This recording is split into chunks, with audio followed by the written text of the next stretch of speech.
السلام عليكم ورحمة الله وبركاته. Waalaikumsalam warahmatullahi wabarakatuh. الحمد لله الذي ألف بين قلوبنا فأصبحنا بنعمته إخوانا، فنشهد أن لا إله إلا الله وحده لا شريك له، ونشهد أن محمدا عبده ورسوله الذي لا نبي بعده. نصلي ونسلم على الحبيب الكريم الرسول الأمين نبينا وسيدنا محمد وعلى آله وصحبه أجمعين وذرياته وأمته إلى يوم الدين. أما بعد، فيا أحباب الله وأحباب رسوله صلى الله عليه وسلم، أوصي نفسي وإياكم بتقوى الله فقد فاز المتقون، فلا تموتن إلا وأنتم مسلمون. فقال تعالى: يا أيها الذين آمنوا اتقوا الله حق تقاته ولا تموتن إلا وأنتم مسلمون. Jamaah sekalian, mengawali kajian subuh ini, kita bersama meningkatkan syukur dan takwa kita kepada Allah Subhanahu wa taala. Kita bersyukur diberikan kesempatan untuk menjalani kembali aktivitas kehidupan kita setelah beristirahat dalam malam yang telah kita lalui. Kita berdoa mengawali aktivitas saat kita terbangun dengan bersyukur pada Allah. Alhamdulillahilladzi ahyana ba'dama amatana wa ilaihin nusyur. Dalam doa itu terkandung syukur, terkandung pengakuan, dan terkandung komitmen. Kita syukur diberikan kesempatan hidup saat sebagian hamba Allah, sebagian mungkin saudara kita, teman kita, kerabat kita sudah kembali kepada Allah mendahului kita. Di antara sekian yang hidup itu, kita bersyukur masih diberikan kemampuan untuk beriman. Saat sebagian yang hidup, ada yang belum beriman kepada Allah.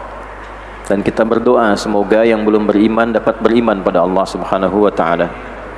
Dan kita juga bersyukur dari sekian hamba Allah yang mengaku beriman, kita masih diberi kemampuan untuk membuktikan keberimanan kita kepada Allah itu dengan beribadah kepadanya dan mengawali dengan menunaikan salat subuh berjamaah ini. Kedua, ada pengakuan bahwa hidup kita ini tidak abadi. Ba'dama amatana, ba'da pakai ma itu menunjukkan sesuatu yang berlangsung sementara. Sementara diambil rohnya dalam tidur. Bukan wafat yang sifatnya murni meninggal, wafat. Sementara ditahan dulu rohnya. Latihan untuk nanti menghadapi roh yang diambil untuk selamanya, meninggalkan dunia ini.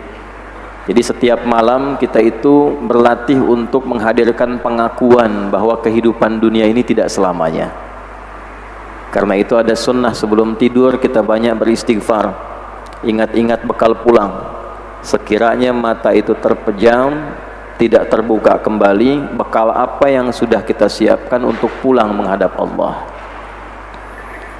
Jadi yang dikenakan, yang diraih, yang didapat di dunia ini, kita mengakui itu sementara. Kalau kaya, dunia kayanya sementara. Kalau pintar, pintarnya sementara. Kalau punya kedudukan, punya jabatan, sifatnya sementara. Karena itu sifat hidupnya disebut dengan dunia. Dari kata dana, yadnu, dunuan, wa dunyaan, sesuatu yang cepat punah. Kayaknya baru kemarin kajian, sekarang ketemu lagi. Punah, rusak. Dunia itu kalaupun gak diapa-apakan rusak sendiri. Punya handphone bagus-bagus, simpan aja, nanti rusak sendiri dunia itu. Ada gelas gak diapa-apakan, nanti rusak sendiri itu dunia. Jadi memperebutkan dunia, bertarung mendapatkan yang rusak dengan berselisih, itu kurang sehat.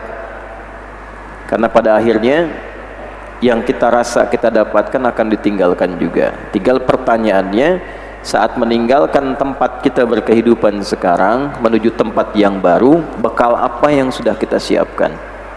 Karena itu bagian ketiganya kita berkomitmen wa ilaihin nusyur. Nusyur itu dari kata nasyara, artinya menyebar untuk kembali. Jadi kalau kita menyebar dari Masjid Al-Azhar ini untuk balik lagi ke sini, itu nasyara namanya. Penyebaran kuatnya disebut intasyara. Intasyaratil jama'atu kharijal azhar liya'udu. Jamaah menyebar keluar banyak untuk balik lagi ke sini. Nah, sifatnya disebut nusyur. Jadi kita mengatakan, ya Allah, terima kasih, aku diberi kesempatan untuk hidup beraktivitas kembali sesuai ajal, dan telah diberi pelajaran ditahan nyawa sementara untuk persiapan pulang.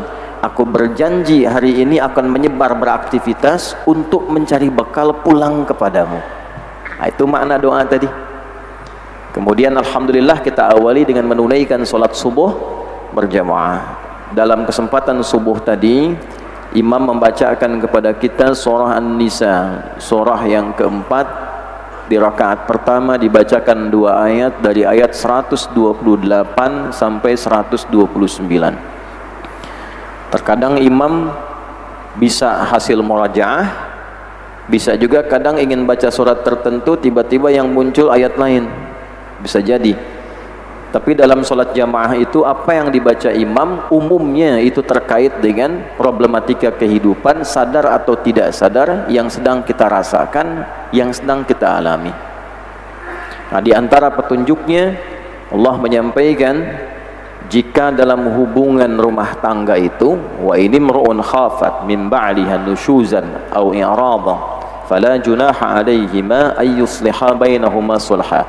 Jika dalam kehidupan rumah tangga pasangan ada kecurigaan pada pasangannya itu, bisa menyimpang dari komitmen rumah tangga atau bahkan mungkin berselingkuh, maka jangan sampai kecurigaan itu langsung dibuka meluas ke publik.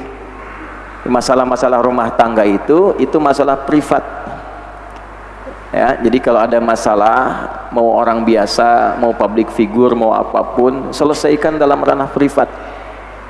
Jangan banyak dituangkan persoalan rumah tangga ke ranah publik.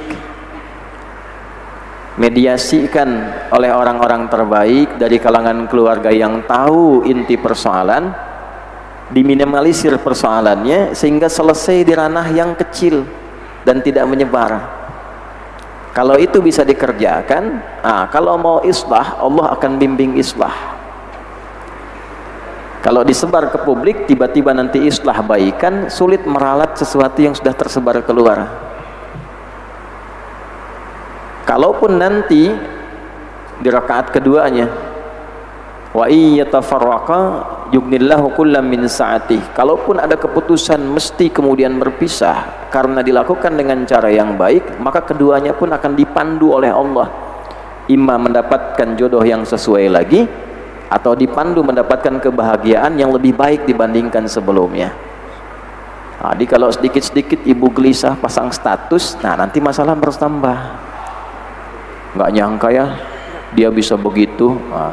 Kemarin baru suamiku, sekarang dia tuh. Itu sudah nyangka lagi ya? Kalau bilang nggak nyangka berarti sedang nyangka itu. Okay? Yang kedua, sadar atau tidak sadar pada yang pertama itu, sekarang rasanya kita dihadapkan pada kasus-kasus demikian. Dikit-dikit ngamatin rumah tangga orang, punya masalah langsung curhat gitu. Dan yang nggak ada kerjaan, anak kita sendiri belum dimandiin, udah mikirin rumah tangga orang gitu ya, bahas, bicara, sibuk, ini itu. Nah tadi ayat itu sadar atau tidak sadar digambarkan tentang situasi yang terjadi. Jaga keadaan rumah tangga.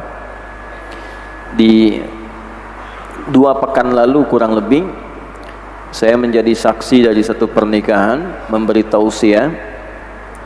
Kemudian saya tanya penghulunya, bukan tentang pernikahan, Pak, berapa perbandingan antara yang menikah dengan yang berpisah? Ternyata hasilnya mengagetkan. Jadi kalau ada satu pernikahan terjadi, itu perbandingannya 1:50. Terdapat 50 perceraian terjadi sekarang. Dan motifnya banyak. Salah satunya yang diungkap tadi dalam bacaan imam. Nah, kemudian yang kedua, bagi yang kehidupan rumah tangganya, suaminya misalnya berpoligami, nah itu punya tanggung jawab lebih dibandingkan dengan yang monogami. Walan tastati'u an ta'dilu bainan nisa walau harastum fala tamilu kullal maili fatadharuha kal mu'allaqah. Kalau mau adil ke semua enggak akan mungkin, maka jangan cenderung kepada salah satu, dibagi kepada yang lainnya supaya mendapatkan perhatian yang sama. Itu diantara hal yang diingatkan. Kalau Quran kan ngasih solusi harus luas, ada syarat dan ketentuan berlaku, ya. Nah, kemudian di ayat keduanya tadi disampaikan, kalaupun ada perpisahan mesti baik, seperti halnya pernikahan pun berlangsung baik. Nah, ini gambaran didapatkan dari kesempatan subuh tadi. Sengaja saya selalu berusaha untuk membuka demikian supaya kita mengerti apa yang dibacakan dalam kesempatan sholat berjamaah itu. Sadar atau tidak sadar, itu bagian dari petunjuk kehidupan yang seringkali kita dapatkan dalam kehidupan sosial kita. Intinya jaga kehidupan keluarga yang baik, hubungan suami istri yang baik, hubungan orang tua dengan anak yang baik, jaga seutuhnya sehingga kembali kepada Allah dalam keadaan yang terbaik sebagai keluarga yang dimuliakan oleh Allah Subhanahu wa taala. Jika ada persoalan di rumah tangga, selesaikan sebaik-baiknya dengan cara terbaik dan diminimalisir, lokalisir tempat dan keadaannya sehingga tidak banyak terbuka keluar. Bisa dipahami insyaallah ya. Nah, ini dalam fikih keluarga nanti disematkan satu nama pada penjelasan itu. Nama keluarga itu setidaknya ada 4 nanti. Ada 4. 1 ahlun, 2 alun, 3 ailatun, 4 usratun. Ya. 1 apa? Ahlun. Itu menunjuk pada anggota keluarganya. Ya. Saya punya anak pertama Muhammad Hamilul Quran, huwa ahli bait. Huwa ahlu baiti, anggota keluarga saya. Ahli bait Nabi, anggota keluarganya Nabi. Kalau alun, al itu keluarga dengan seluruh keturunan dan koleganya. Jadi dari ayah dengan ibu punya anak, punya cucu terus ke bawah, itu alun. Ada surah ketiga dalam Al-Quran, surah Ali Imran, bukan Ahlu Imran, Alu Imran. Karena ada Imran menikah dengan Hanna alaihimussalam, melahirkan Maryam, dari Maryam melahirkan Isa alaihimussalam jami'an. Itu semua keluarganya menjadi keluarga terbaik, baik semua, bapaknya baik, ibunya baik, anaknya baik, cucunya pun baik. Kalau ingin punya keluarga dari anak sampai keturunannya baik semua, belajar keluarkan 200 ayat di surah Ali Imran. Tuh. Ada ailah, ya, seakar dengan akar mula kata awul yang berarti saling mendukung, menopang. Kalau sudah berkeluarga, jangan saling menjatuhkan, saling dukung. Kakak mendukung adik, adik menopang kakaknya. Jangan sampai karena harapan warisan jadi terpecah silaturahim. Jangan sampai jadi tidak kenal antara kakak dengan adiknya, antara paman dengan keponakannya. Aul, ailah, saling dukung. Nah, itu di Islam ada nanti ayat-ayatnya. Suami mendukung istrinya, istri dukung suaminya. Kalau suami punya jabatan karir, jangan sampai hancur karir karena perilaku istrinya. Suami yang punya jabatan, istri yang flexing. Nanti ada itu, ada ayatnya. Ya, An-Nisa ayat ke-34 itu unik. Menjaga martabat keluarga ditekankannya kepada istri, walaupun suami punya kewajiban yang sama, tapi istri lebih ditekankan. Fas-salihatu qanitatun hafidhatul lil ghaibi bima hafizallah. Istri yang salihah itu cirinya 2. Taat kepada Allah dengan cara menaati suaminya pada yang baik-baik menurut Allah. Suami minta berjilbab, jilbab. Suami minta istri ngaji, ngaji. Suami minta istri jaga rumah tangga baik ya, apa mau keluar dulu kerja, jaga. Itu istri yang begitu di dalam hadis riwayat At-Tirmidzi disebutkan menarik. Kalimatnya indah sekali. Idza shamat shamaha, walaupun hanya puasa Ramadan saja, tidak puasa sunnah. Kemudian salat solaha, dan salat fardu saja nggak sempat salat sunnah.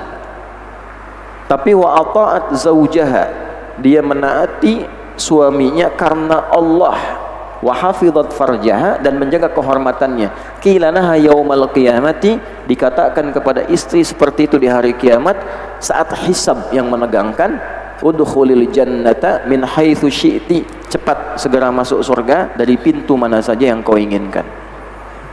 Nah, jadi begitu Bu, jangan dikira menjadi seorang ibu itu, seorang istri itu rendah statusnya, tidak, tinggi di hadapan Allah. Kemudian yang kedua, menjaga martabat suami rumah tangga, terutama ketika tidak sedang bersamanya. Saya coba cari-cari itu penekanannya kemana, kenapa ditekankan ke perempuan ke situ.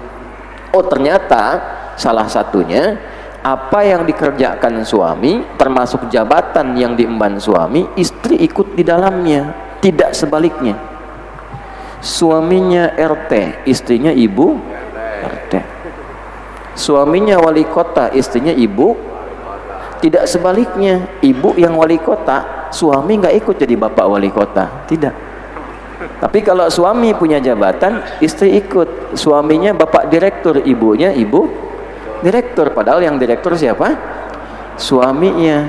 Nah, apapun yang dikerjakan oleh istri, suami terbawa.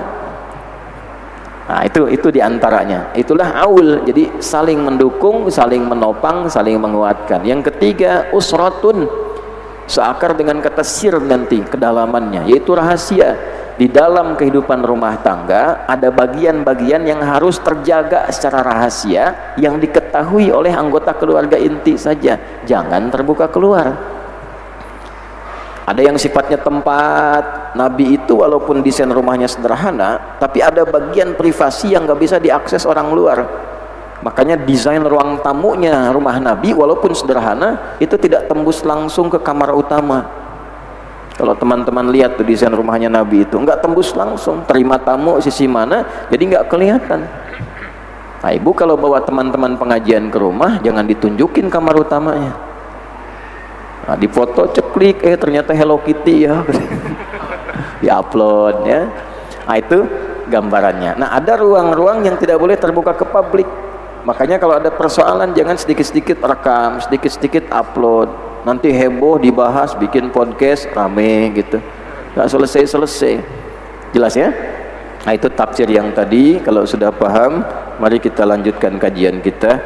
Tadi itu mukadimah ya, kita belum mulai. Ini belum baca kitab nih, kita ngajinya di sini. Bismillahirrahmanirrahim. Kita lanjutkan kajian kitab kita, kitab Adabul Alim wal Muta'allim, karya Hadratus Syekh Muhammad Hashim bin Asy'ari. Semoga Allah Subhanahu wa taala menambahkan cahaya kepada beliau, menambahkan kemuliaan pada beliau dan keluarganya, dan semoga kita diberikan percikan kemuliaan dan cahaya kebaikan itu. Bismillahirrahmanirrahim. Di halaman ke-26 masih dalam topik 10 adab penuntut ilmu, yang dengan 10 adab ini Allah memberikan jaminan kemudahan dalam mendapatkan ilmu, kemudahan dalam memahami ilmu, dan kemudahan dalam mengamalkan ilmu. Tuh ya. Jadi ada yang mudah dapat, hafal mudah, tapi yang dihafal itu belum tentu paham. Nah, baik Al-Quran, ada penghafal Quran yang tidak memahami apa yang dihafalkan, ada. Walaupun itu juga baik, karena ada fungsi qiraah. Jadi imam tidak harus memahami isi Al-Quran, hafal Qurannya, bisa baca benar, bagus, sesuai hukum, jadi imam. Itu fungsi qiraah, orangnya qari. Ada fungsi yang kedua, untuk tilawah, membawa Al-Quran sebagai pedoman hidup. Tahu ayatnya, paham isinya. Dengan paham itu bisa dipilih.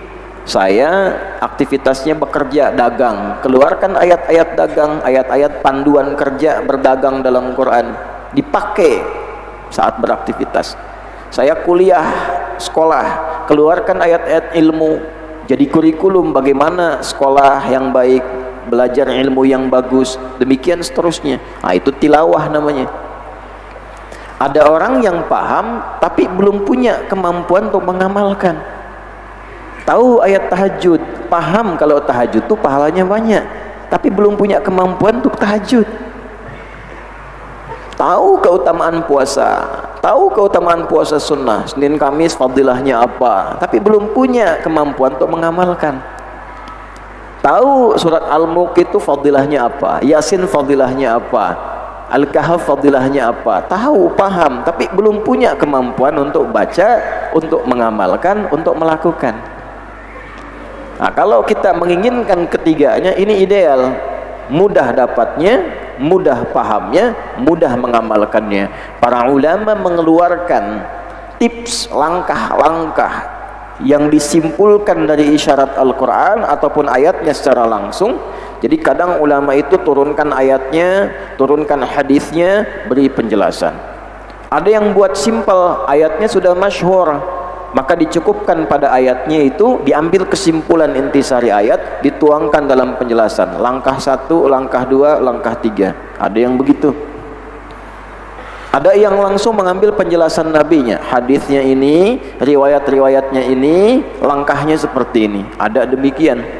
Nah, di antara yang merangkum itu, selain nanti misalnya ada Al-Imam An-Nawawi Ad-Dimashqi, Yahya bin Syaraf rahimahullahu ta'ala, dalam kitabnya At-Tibyan fi Adab Hamalatil Quran, kita temukan juga Hadratus Syekh Muhammad Hashim bin Asy'ari. Syekh Hashim, dari 17 kitab yang dituliskan ini, kitab pertamanya merangkum tentang itu, Adabul Alim wal Muta'allim. Di halaman ke-24 beliau menampilkan subtopik 10 langkah taktis ini berupa adab dan etika bagi muta'allimin, penuntut ilmu.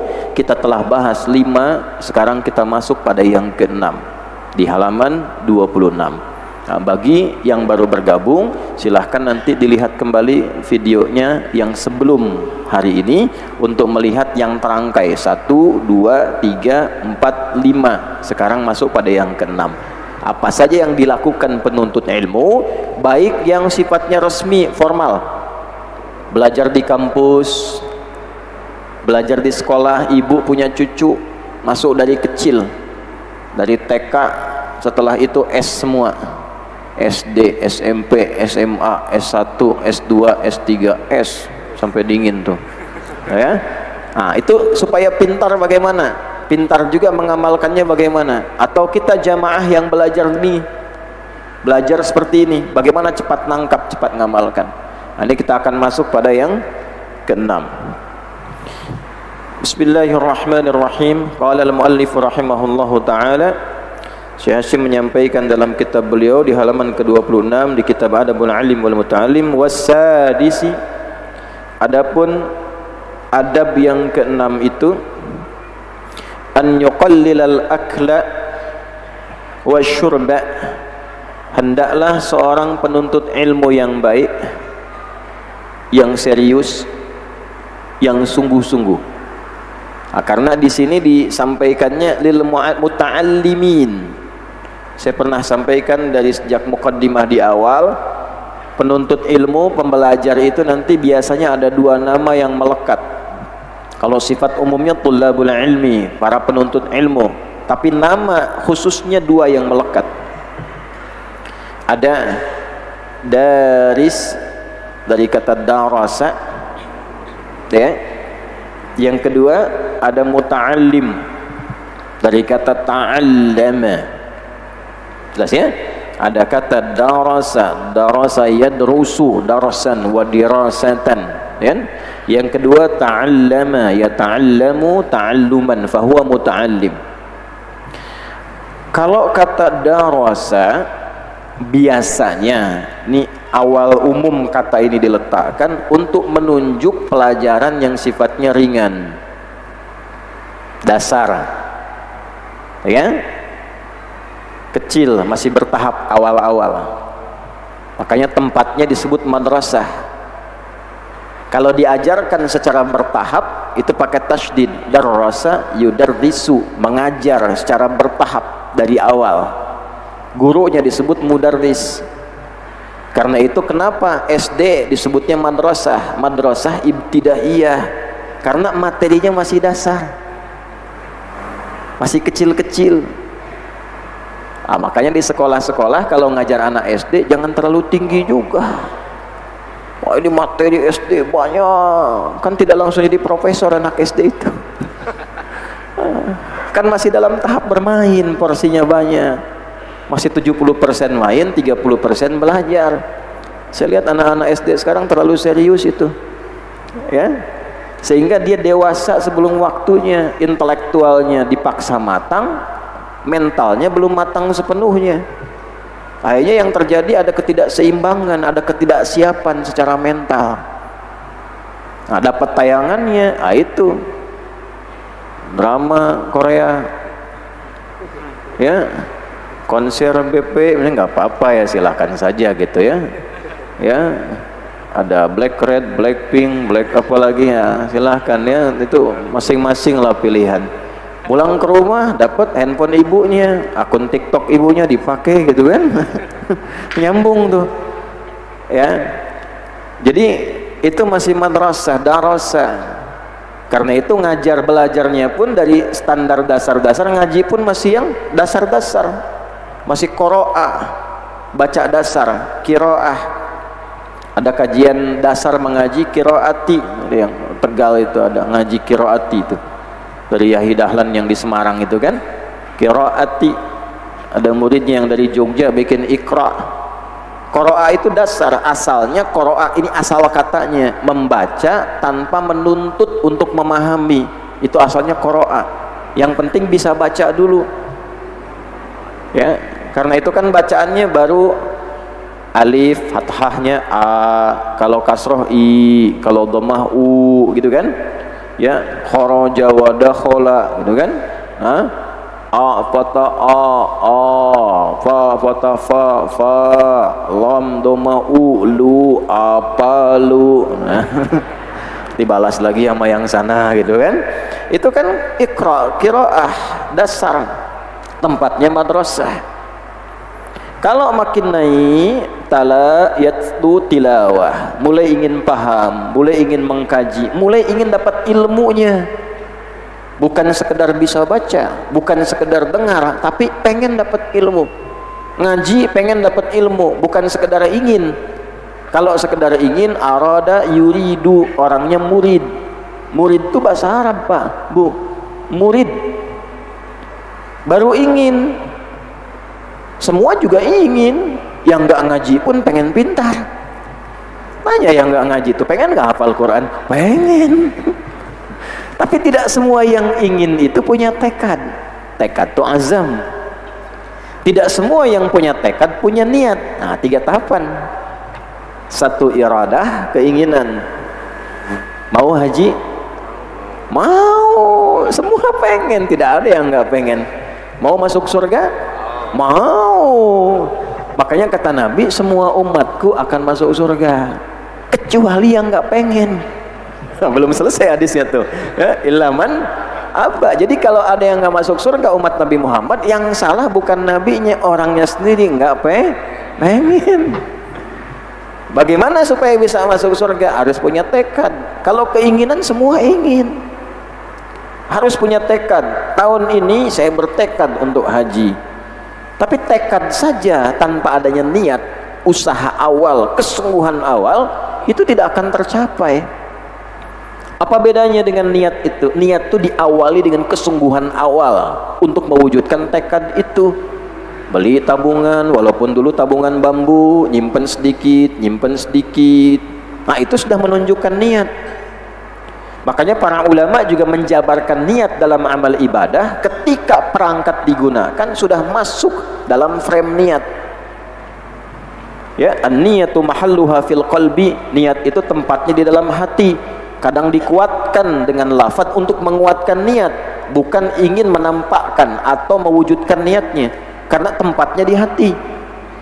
Kata para ulama, nah antum mau sholat nih ya, ada sebagian meluaskan. Dari sejak rumah mau berangkat ke sini udah pakai pakaian, pakai sarung, pakai baju, itu sudah masuk bagian niat.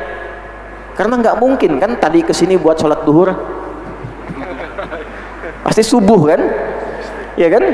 Nah, makanya agama itu simple. Ada yang dimulai dari takbir masuk rukun, sudah rukun tuh. Ya Allahu Akbar, di hatinya sudah difokuskan. Niat saya mau salat subuh 2 rakaat. Ya, karena Allah Subhanahu wa taala. Ada yang ingin kuatkan, takutnya niatnya ragu, takutnya misalnya enggak maksimal, maka ditalaffuzkan. Ya usalli fardha subhi raka'ataini mustaqbilal qiblati ma'muman lillahi ta'ala. Dikuatkan. Nah, yang dilafadzkan bukan niat. Bukan, niatnya tetap di sini. Untuk menguatkan niat dan bukan bagian dari rukun untuk sholat, bukan. Ya, itu masih di luar, niatnya di sini. Nah, makanya nggak usah ribut masalah talafud bin niat, karena niatnya tetap di sini. Talafud itu menguatkan niat. Nggak ada kerjaan meributkan itu. Baik ya? Yang nggak meniatkan itu yang batal, karena niatnya di sini. Saya nggak bisa Ustadz bacakan itu bahasa Arabnya. Oh gampang, ya Allah salat subuh, Allah. Telepon, simple, ya. Udah, jadi di sini gambarannya, paham sampai di situ ya? Ah, poinnya apa? Niat itu ada penunjuk awal pada kesungguhan. Nah, belajar kata yang menunjukkan kesungguhan untuk dapat ilmunya, bukan sekedar hanya ingin tahu. Kalau ingin murid, dia murid di mana sih? Oh, sekolah itu murid, masih dasar. Kalau ingin dapat ilmunya, ingin dapat itu dengan cara yang serius, pakai tak di ilmu sharaf, tambahkan tak di depannya. Kalau tidak mudah mendapatkan ilmu itu, mesti berjuang. Berangkat dari Magelang jam berapa tuh? Dari Tegal jam berapa? Kan tidak mudah. Tempuh jalan berliku. Untuk datang ke masjid, nginepnya di mana itu? Nggak mudah. Kan nggak semua ini dari sekitaran Bekasi ini. Ada yang datang jauh-jauh. Karena itu ada hadis tuh ya, teman-teman yang dari jauh itu. Hadisnya spesifik. Ya. Man salaka tariqan yaltamisu fihi ilma, siapa yang berupaya menempuh perjalanan yang tidak mudah hanya untuk mendapat ilmu, ngaji, mau belajar, bukan sekedar rihlah, pengen dapat ilmu, menempuh jalan tidak mudah, itu jangan dikira biasa. Oleh Allah diperintahkan pada malaikat, catat malaikat, sahalallahu lahu tariqan ilal jannah, jadikan kesungguhannya untuk mendapat ilmu itu meringankan langkah dia saat hisab langsung menuju surganya Allah Subhanahu wa taala. Itu. Karena itu ulama kalau ditanya tentang fatwa taubat, itu banyak yang mengarahkan ke majelis ilmu. Selain kepada ibu, Ibnu Abbas radhiyallahu taala anhuma ditanya tentang cara taubat yang baik, diarahkan pada 2 hal. Ibumu masih ada enggak? Lihat di Al-Adabul Mufrad itu, karya Al-Bukhari itu. Ibumu masih ada enggak? Ke ibu dulu. Nah, nanti sebagian mengarahkan untuk kekajian ilmu, majlis ilmu. Karena tidak ada yang dilihat dalam riwayat memperbaiki taubat seseorang menjadi lebih baik, salah satunya kecuali majlis ilmu. Bahkan ada yang berbuat banyak dosa, pengen taubat, diarahkan ke majlis ilmu, di jalan sambil menyesal, sambil istighfar, meninggal di jalan belum sampai ke majlis ilmu, meninggal.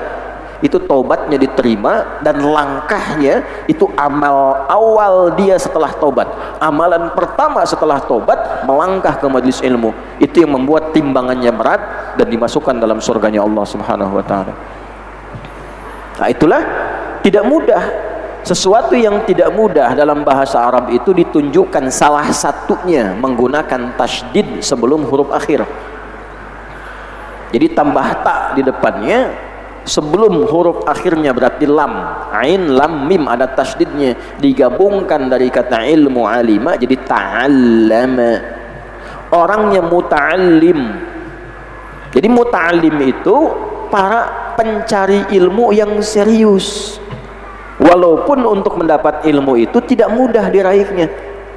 Nah, Syekh Hashim ingin mengatakan, kalau ingin pintar, ingin dapat ilmu harus serius. Belajar yang serius. Ini adik-adik yang masih kuliah, yang masih nyantri di pondok, belajar yang serius. Serius yang sungguh-sungguh. Baca kitab yang betul, belajar yang benar, duduk di depan, dengarkan dengan baik. Catat, pahami, jangan keluar majlis kalau belum paham, pahami dulu. Makanya disebutnya tafaqquh. Quran surah 9 ayat 122 itu. wa ma kana al-mu'minuna liyanfiru kaffah falawla nafara min kulli firqatin minhum ta'ifah liyattafaqahu fid din. Tafaqquh itu dari kata tafaqqaha, asalnya dari kata faqiha, berarti paham. Jadi belajar itu sampai paham, muta'allim itu sampai paham, sampai mengerti. Walaupun itu tidak mudah, kadang butuh 2 kali dengar, 3 kali dengar, tidak apa-apa, itu muta'allim. Pahala belajar seperti itu statusnya sama dengan jihad fi sabilillah. Karena ayat ini turun untuk menyamakan amal tafaqquh fiddin, ngaji agama sampai paham, itu setara dengan jihad. Lihat di asbabun nuzulnya, sabab nuzul ayat ini. Jadi ada orang berlomba berangkat ke medan juang, di medan-medan juang, berangkat ke Badar, berangkat ke Uhud, berangkat sampai saking senangnya orang jihad fisik, berangkat, gak banyak pertimbangan. Pak, kosong itu. Kosong itu artinya banyak keluar, tersisa beberapa orang saja. Di Madinah tinggal beberapa orang. Banyak, saking senangnya jihad, udah gak ada lagi yang ditimbang. Ibu kebayang, Bu? Nah, harusnya ibu ngantuk. Kebayang nggak, Bu? Belum saya sampaikan, udah kebayang. Ibu langsung kebayang aja, belum saya sampaikan. Ada suami, Bu, udah dagang kerja kurang lebih lah kita gambarkan 3 bulan belum pulang. Pulang ketemu ibu, udah ibu sambut, udah rapi, makanan udah siap. Ini makan udah selesai, ngobrol di kamar lagi ngobrol, Bokodimah. Tiba-tiba lewat nada munadin lil jihad, terdengar pemanggil jihad, jahidu fi sabilillah. Oi, siap-siap nih, ada peluang jihad, siap. Itu suami langsung bilang ke istrinya, "Mah, panggilan jihad dari Allah sudah tiba, pamit dulu ya." Kalau ibu di posisi istri suami begitu, apa yang ibu lakukan? Ntar dulu bang, baru nyampe. Allah juga paham lah gitu kan. Nah coba deh, bisa nggak kira-kira begitu tuh? Hah? Istrinya bilang, berangkat bang, berangkat. Kalau kembali, anugerah Allah. Kalaupun tak kembali, kita berjumpa di surga. Nah, itu. Bisa nggak antum tuh yang dinas luar bisa mendidik istri seperti itu? Kalau mengharap istri yang solehah, jadi suami yang soleh. Nggak bisa kita menuntut pasangan supaya soleh kalau kita tidak memperbaiki diri. Ibu ingin suami soleh, ibu jadi solehah. At-tayyibatu lit-tayyibin. Jadi kalau ingin mendapatkan yang tayyib, ibunya harus tayyibah. Walaupun suami ibu bang tayyib, ibunya tidak tayyibah, ya tidak dapat tayyib itu. Yang ada 2 kali puasa, 2 kali lebaran nggak pulang. Jadi apa yang terjadi? Saking semangatnya keluar, turunlah ayat itu. Wa ma kana al-mu'minuna liyanfiru kaffah. Tidaklah para pemilik iman yang kuat itu harus langsung membuktikan imannya, terjun ke medan juang seketika. Jangan semuanya yang keluar. Nanti kosong, fungsi sosialnya hilang, yang mendidik anak-anak tidak ada, yang mendidik mengajar agama tidak ada, yang mengajar akidah kosong. Falaula nafara min kulli firqatin minhum ta'ifah, hendaklah ada sebagian yang mengkhususkan diri mereka liyattafaqahu fid din, untuk belajar khusus serius memahami ajaran agama. Waliyunziru qaumahum, kalau sudah paham, sudah hafal, ngajar lagi kaumnya, ngajar lagi masyarakat di kampungnya, di desanya. Ibu nanti dari sini pulang, sampaikan lagi. Ditanya, apa yang dapat yang jauh-jauh ke Bekasi? Tadi saya baru belajar 1 hadis, 1 ayat begini. Sampai la'allahum yahdharun, supaya penduduk kampung di desa tahu juga informasi yang telah kita dapatkan itu. Itu cara belajar seperti itu, ulama sepakat semuanya. Itu statusnya sama dengan jihad fi sabilillah, sama dengan yang juang keluar. Bahkan Al-Imam Al-Maraghi dalam kitab tafsirnya yang terkenal, ya, beliau menyampaikan kalau tidak ada tuntutan jihad secara militer, maka jihad majlis ilmu, jihad pengetahuan seperti ini statusnya berada di atas sampai tiba jihad militer itu setara lagi. Makanya dulu begitu Mbah Hashim mengatakan resolusi jihad, yang keluar kan orang pesantren semua. Oh, dari mana-mana orang pesantren itu. Karena bekalnya sudah ada. Belum ada panggilan itu, di pesantren itu sudah jihad. Ngaji begini sudah jihad. Kalau wafat statusnya syahid. Syahid nomor 2. Ya. Ada syahid fil akhirati duna dunya. Di akhirat statusnya dicatat syahid. Walaupun di dunianya terlihat seperti orang biasa. Tetap dimandikan, tetap dikafani. Kecuali kalau di medan juang tidak dikafani, meninggal nih. Di medan juang dalam konteks jihad, ada muftinya, ada qadhinya. Ya, ulama negara memfatwakan karena kondisi terdesak jihad. Membela agama di dalamnya juga. Sebab kalau di invasi, agama ini terancam juga. Makanya dulu para pejuang kita, para kiai ketika keluar untuk berjihad, motivasi utamanya itu salah satunya apa? Lillah, karena Allah, untuk mempertahankan agama. Jadi kalau agama dibela dengan baik, negara, bangsa akan dapat bagian maslahatnya, karena otomatis bangsanya terjaga. Otomatis. Makanya kalimat pertamanya Allahu Akbar. Dan itu diakui dalam pembukaan Undang-Undang Dasar itu, nikmat merdeka itu atas rahmat Allah, atas berkat rahmat Allah yang Maha Kuasa, dan dengan didorongkan oleh keinginan luhur. Ayo, kata Allah di situ mau ditafsirkan apa? Nah, jadi ngaji ini penting. Nggak bisa, algoritma Indonesia itu salah satunya lapis keagamaan. Makanya majelis jangan kosong. Kalau kosong nanti jiwa-jiwangnya berkurang. Nah, kesungguhan untuk meraih ilmu itu digambarkan dengan ujungnya ada tasdidnya, pahalanya tinggi.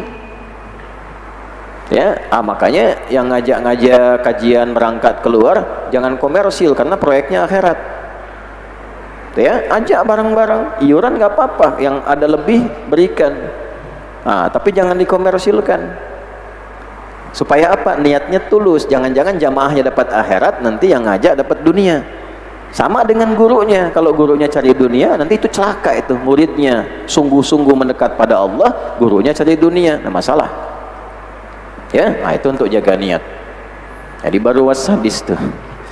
Nah, ciri orang yang sungguh-sungguh, yang serius belajar itu apa diantara langkahnya, tipsnya, adabnya?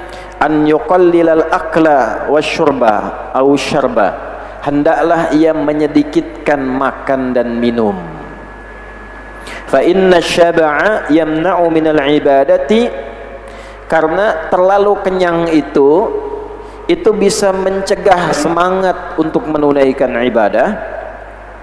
Wa yuthqilul badana, dan menjadikan badan ini berat untuk mengerjakan kebaikan-kebaikan.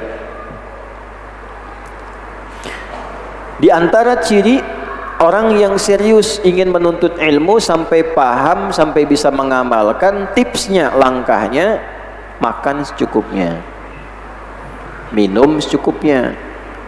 Kalau terlalu kenyang, nanti tidak fokus, bawaannya ngantuk gitu. Nah, coba kalau nggak percaya, silakan sebelum kesini makan tuh yang banyak tuh, ya, ketupat 2 piring, ya, tambah misalnya apa aja sampai kenyang aja. Nggak selera, ya, nggak selera. Yamna'u minal ibadah, salatnya pun nggak akan khusyuk. Allahu Akbar, ruku nggak enak, sujud lama, taunya ketiduran deh. Begitu mau sholat jenazah, baru dia semangat, saking semangatnya ruku. Ya. Nah, itu jangan terlalu kenyang. Tidak dilarang, makan silakan, minum silakan, cuma jangan terlalu kenyang, supaya badan ini mudah rileks, mau fokus enak, mau nulis gampang. Ya, makan minum silakan, tapi jangan berlebihan.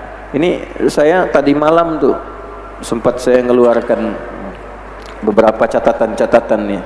Saya kasih hasyiah ini beberapa catatan dari kalam para ulama sahabat, ya, termasuk para tabi'in ulama terkait bab ini. Di sini belum ada. Ini saya beri hasyiah, semalam saya coba keluarkan catat-catat.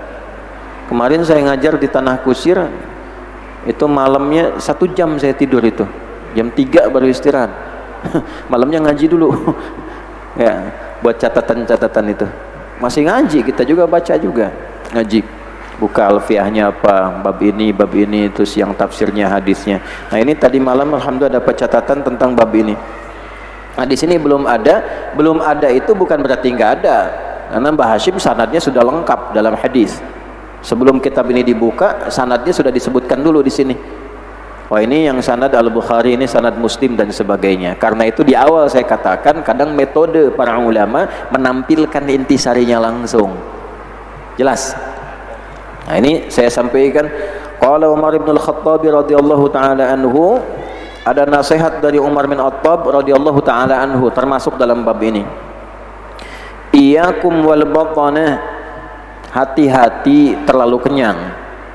Hati-hati terlalu kenyang. Fa innaha thaqlun fil haya, terlalu kenyang itu membuat berat menjalani hidup.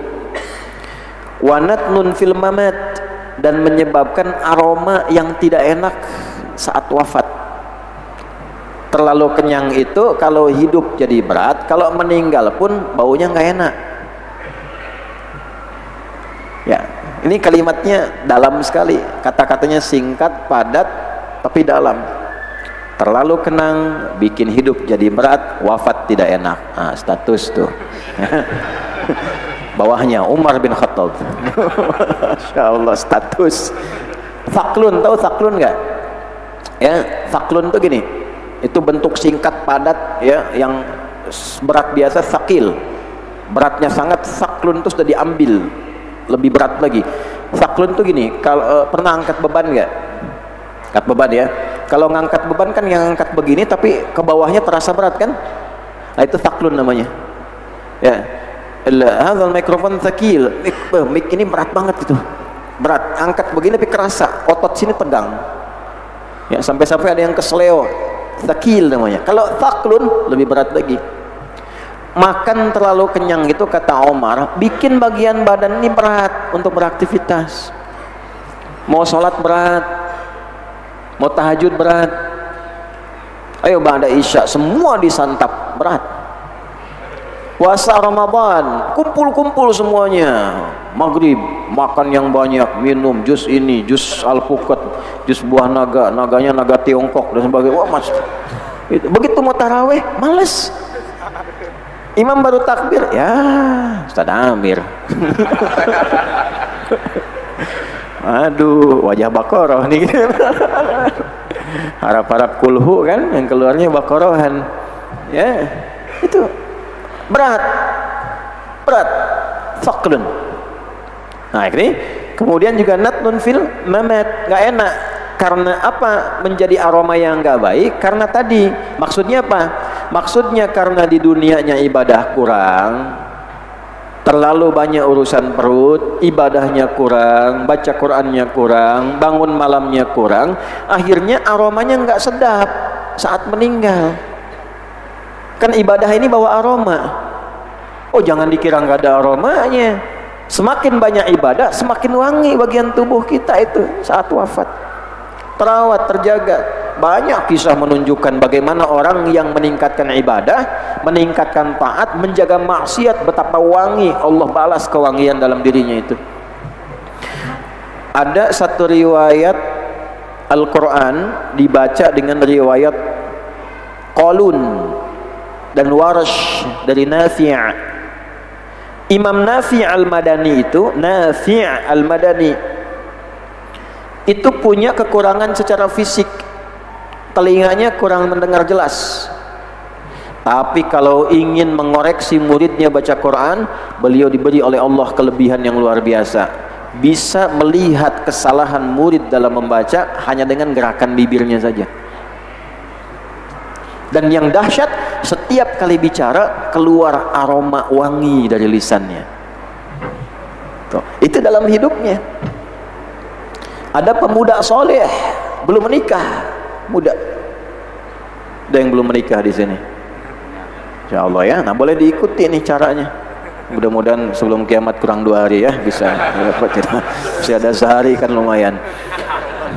Itu jaga diri, nggak maksiat bu, rajin sholat, rajin ibadah, jualan, cuma dagang biasa, anak muda. Ini kisah nyata. Digoda seorang perempuan cantik. Oh cantiknya udah nggak kebayang. Bang beli bang, masuk ke rumah, dikira beli dagangan, belum beli si abang. Bang beli, wali sini dulu bang, masuk, tutup pintu semua. Mau digoda. Antum deh tadi yang bilang angkat tangan. Belum nikah, ada perempuan manggil antum ke rumahnya. Itu perempuan kalau dilihat mata tidak berkedip, wajah tidak berpaling, saking cantiknya. Bang, sini bang. Udah masuk tuh, digoda untuk berhubungan seksual. Kira-kira antum gimana tuh? Nah ya, apa yang terjadi? Karena ini pemuda takwa, taat tuh lawannya maksiat. Semakin banyak taat, semakin jauh dari maksiat. Imannya aktif. Iman yang aktif untuk mencegah maksiat, nanti ada pelindung namanya burhan. Burhan itu pelindung yang melindungi pemiliknya dari dorongan maksiat.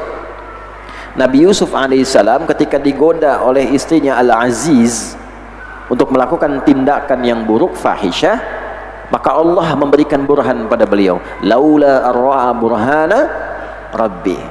Kalaulah tidak mendapatkan burhan Rabbnya itu, ya, makanya wakafnya di situ.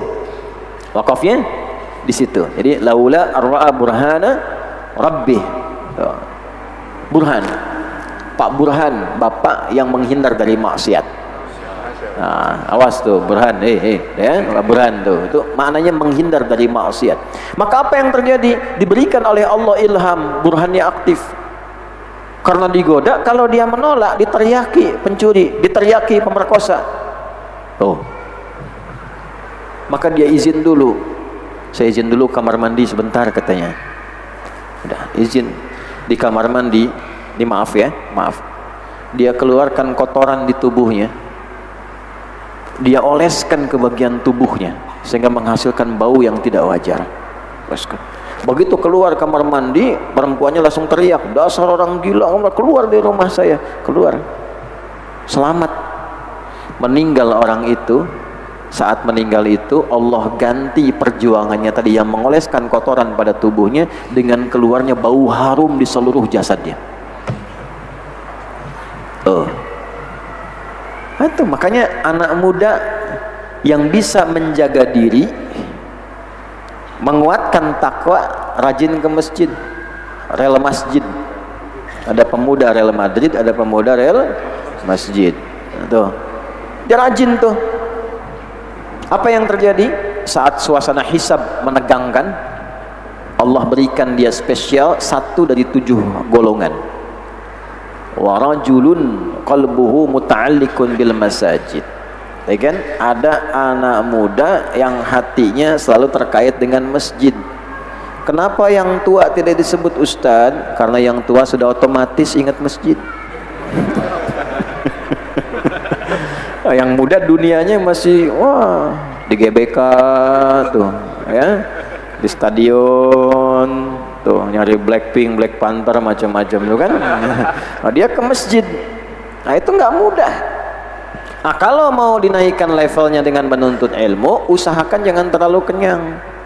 Kata Omar kalau terlampau kenyang, mau ke kampus mampir dulu kulineran.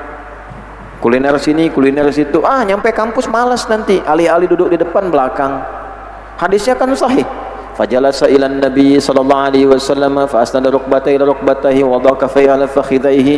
Ya, penuntut ilmu yang bagus itu duduk paling depan, kalau perlu dekat sama dosen. Ya, kemudian duduknya bersikap sempurna yang baik supaya kalau dosen bicara jelas kedengarannya. Mau ngantuk tahan-tahan susah. Belakang kan santai aja. Gitu. Susah. Fokusnya ada. Itu kan sikapnya demikian. Kebanyakan makan, duduk di depan pun dia tidur juga. Gitu. Nah, makanya kata Umar, kalau banyak perut itu kenyang, terlampau kenyang, bukan dilarang makan, terlampau kenyang, nah jadi bahaya. Ya? Qala al-Fudail Ibnu Iyad rahimahullahu taala. Nah, kalau Umar kan sudah tahu ya. Nah, ini Fudail. Siapa Fudail bin Iyad itu rahimahullahu taala? Ada yang tahu? 1 juta. Jangan lihat Google. 5 juta. Serius? Dah habis waktunya. Fudail bin Iyad, Imam Fudail bin Iyad rahimahullahu taala radhiyallahu taala anhu, lahir tahun 107 Hijrah di Uzbekistan. Wafatnya di Mekah. 107 Hijrah, mendapati awal kehidupan masa lalu yang sangat kelam. Itu raja rampok, pemimpin para perampok di masanya, preman, tukang palak, Fudail, dan punya kawasan khusus daerah sekitaran Sirjis. Siapa yang lewat situ itu sudah disebut namanya aja, disebut namanya sudah gemetar. Tuh, sebut nama udah gemetar, belum berhadapan. Karena sudah pasti kalau lewat situ tuh udah selesai, barang dagangan habis. Cuma jalur strategis, kalau nggak lewat situ biayanya makin mahal. Tuh. Di situ sudah ada pasukan Fudail dari 107 Hijrah. Menjadi perampok dengan masa bakti 40 tahun. Dinasnya 40 tahun berbakti dalam dunia hitam. 40 tahun. Satu kali, ini viral kisah ini, viral. Antum mau cari di kitab-kitab mana atau yang suka lihat Google, misalnya Google aja. Satu kali Fudail ini berdinas tuh, aktif mau ngerampok. Ada rombongan pedagang, khususnya 3 pedagang utama. 3 orang ini sudah tahu info A1, kalau lewat situ terancam dagangan. Gimana caranya? Rapat para pedagang ini, diskusi dulu. Maka yang paling alim, paling soleh di antara mereka itu mengusulkan, nah inilah pentingnya bergaul. Antum kalau suka bisnis dagang, gaul dengan orang soleh, supaya perlindungan Allah pun ada di situ di saat-saat genting. Karena fikih bisnis, fikih dagang di Quran itu tidak pernah terlepas dari persaingan, melahirkan risiko juga. Antum kalau baru mulai biasa-biasa, nanti kalau sudah ramai, setannya pun ikut aktif di situ. Termasuk pada teman-teman yang lain, itu bisa ada persaingan yang tak sehat. Itu fikihnya begitu. Ada yang berusaha jatuhkan, ada yang berusaha nipu, ada yang berusaha menghancurkan dan sebagainya. Kalau nggak ada sifat soleh dalam perdagangan, sulit. Maka yang soleh mengusulkan, nanti kalau lewat area Sirjis itu, di area wilayahnya Fudail itu, kita keluarkan masing-masing anak panah, tapi sambil bacain Quran. Oh, sambil bacain apa? Quran. Sepakat semua. Maka begitu akan lewat, Fudail menyampaikan pada anak buahnya semua, mangsa udah dekat nih, mangsa sudah dekat. Saat nanti daerah yang agak gelap, kita sergap.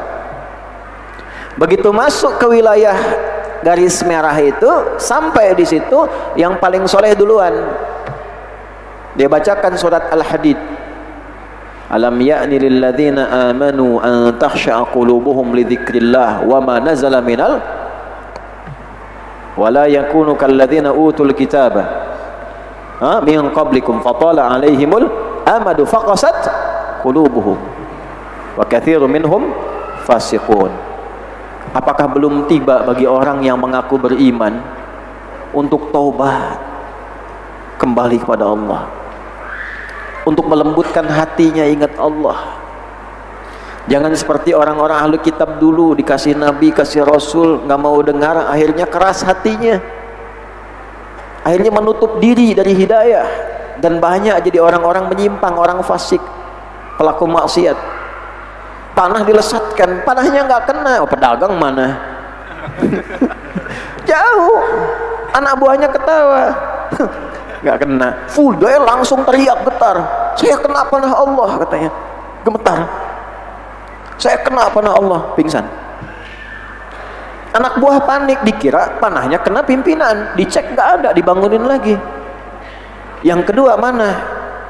Bacain Az-Zariyat. Yang ayat 50 itu tuh. Fafirru ilallah inni lakum nadhirum mubin. Cepat taubat, balik sama Allah. Sungguh aku pengingat yang nyata bagi perilakumu ini. Cepat kembalilah pada Allah. Nggak ada dosa yang nggak diampuni. Kena lagi tuh, ya. Kemudian kaget, getar lagi. Saya kena panah Allah. Jatuh lagi pingsan, ya. Kemudian pengikutnya bangunin lagi anak buahnya. Pada yang ketiga dipanah lagi, dibacain yang Az-Zumar tuh. Ayat 54 kalau nggak salah, coba dicek nanti kalau keliru ya. Wa anibu ila rabbikum wa aslimu lahu. Cepat balik kepada Rabbmu, taubat, tunduk patuh. Min qabli ayyatiakumul adzabu tsumma la tunsurun.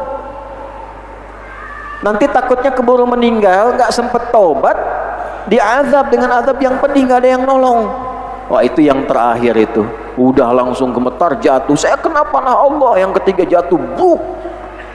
Pingsan lagi. Begitu dibangunkan, kata Fudail, kalian semua anak buahku, udah pulang aja kalian lah. Pulang aja kalian. Saya sudah kena panah Allah. Saya pengen taubat.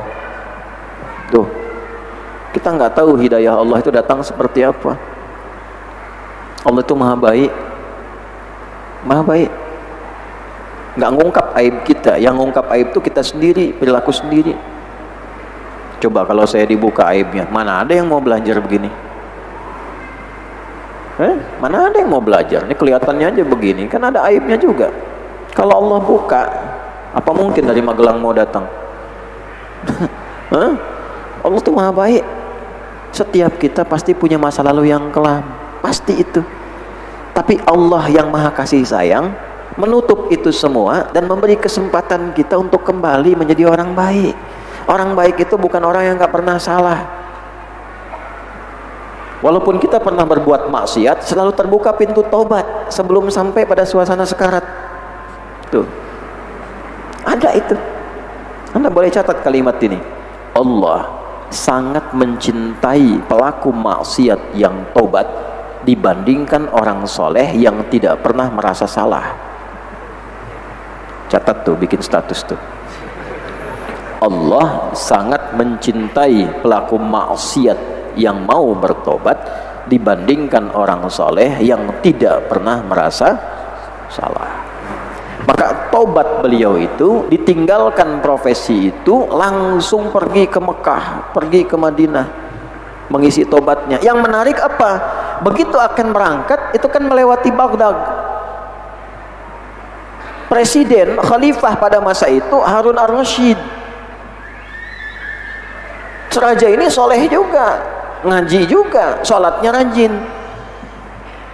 Nah, ini petunjuk juga pada para pemimpin, wali kota, gubernur, menteri, sampai ke presiden. Kekuatan spiritual penting, apalagi Indonesia Raya. Indonesia Raya kan sebelum membangun raga, jiwanya dulu. Bangunlah jiwanya, bangunlah raganya untuk raya. Kalau mau Indonesia Raya, jiwa dulu dibangun, baru raganya. Membangun kekuatan jiwa itu dengan ketakwaan spiritual, harus kuat. Presiden harus sholat, ngaji supaya kuat spiritualnya. Kenapa? Karena saat bertugas itu ada juga tantangan, macam-macam problem yang menguji spiritualnya, menguji emosionalnya, menguji pikirannya. Nah, kekuatan spiritual itu mendamaikan pikiran, menenangkan pikiran, bijak. Nanti dipandu oleh hidayah Allah. Harun ar-Rasyid itu mimpi. Saat perjalanan Fudail mau ke Mekah, Harun ar-Rasyid mimpi. Dalam mimpinya mendengar suara. Ini kisah nyata ini. Nyata. Kayak jangan kebanyakan baca komik. Baca yang benar, rajin, sejarah. Baca yang begitu. Ya, dulu kan kita ada buku-buku tubuh bagus, Bu, 40 kisah orang-orang soleh, kisah beneran. Oh, sekarang berubah. Apa yang ada di mimpi dengar suaranya itu? Hambaku Fudail telah tobat akan datang ke negerimu, jamu dia. Bangun kaget, langsung perintahkan ajudannya, coba minta sebagian anggota prajurit cari ada orang bernama Fudail katanya, tolong bawa ke istana. Betul dicari, ketemu Fudail. Singkatnya begitu dibawa ke istana, raja langsung mengatakan, saya bermimpi tadi malam dengan suara engkau bertobat, minta engkau dijamu, aku jamu. Nah bayangin tuh, raja perampok dijamu presiden. Tuh, bagaimana Allah memuliakan seorang hamba dari titik yang paling rendah, viral, ini perampok, dengar namanya udah takut, gemetar, takut kehilangan sesuatu. Allah tuh kalau mau merubah hamba gampang aja. Makanya kita tuh paling bahagia punya Allah, Tuhan yang maha baik. Paling bahagia, paling bahagia. Baru bismillah sudah punya sifat Rahman dan Rahim, baru disebut namanya sudah keluar Rahman dan Rahim. Bismillahirrahmanirrahim. Makanya kalau punya Allah itu tenang hidup. Punya Allah, punya harta nggak punya Allah gelisah, punya masalah nggak punya Allah resah. Tuh. Punya kedudukan nggak punya Allah gundah. Ini punya Allah, punya Allah. Ibadah sampai merasa punya Allah, saya punya Allah. Oleh Allah diapakan? Diganti jalan hidupnya.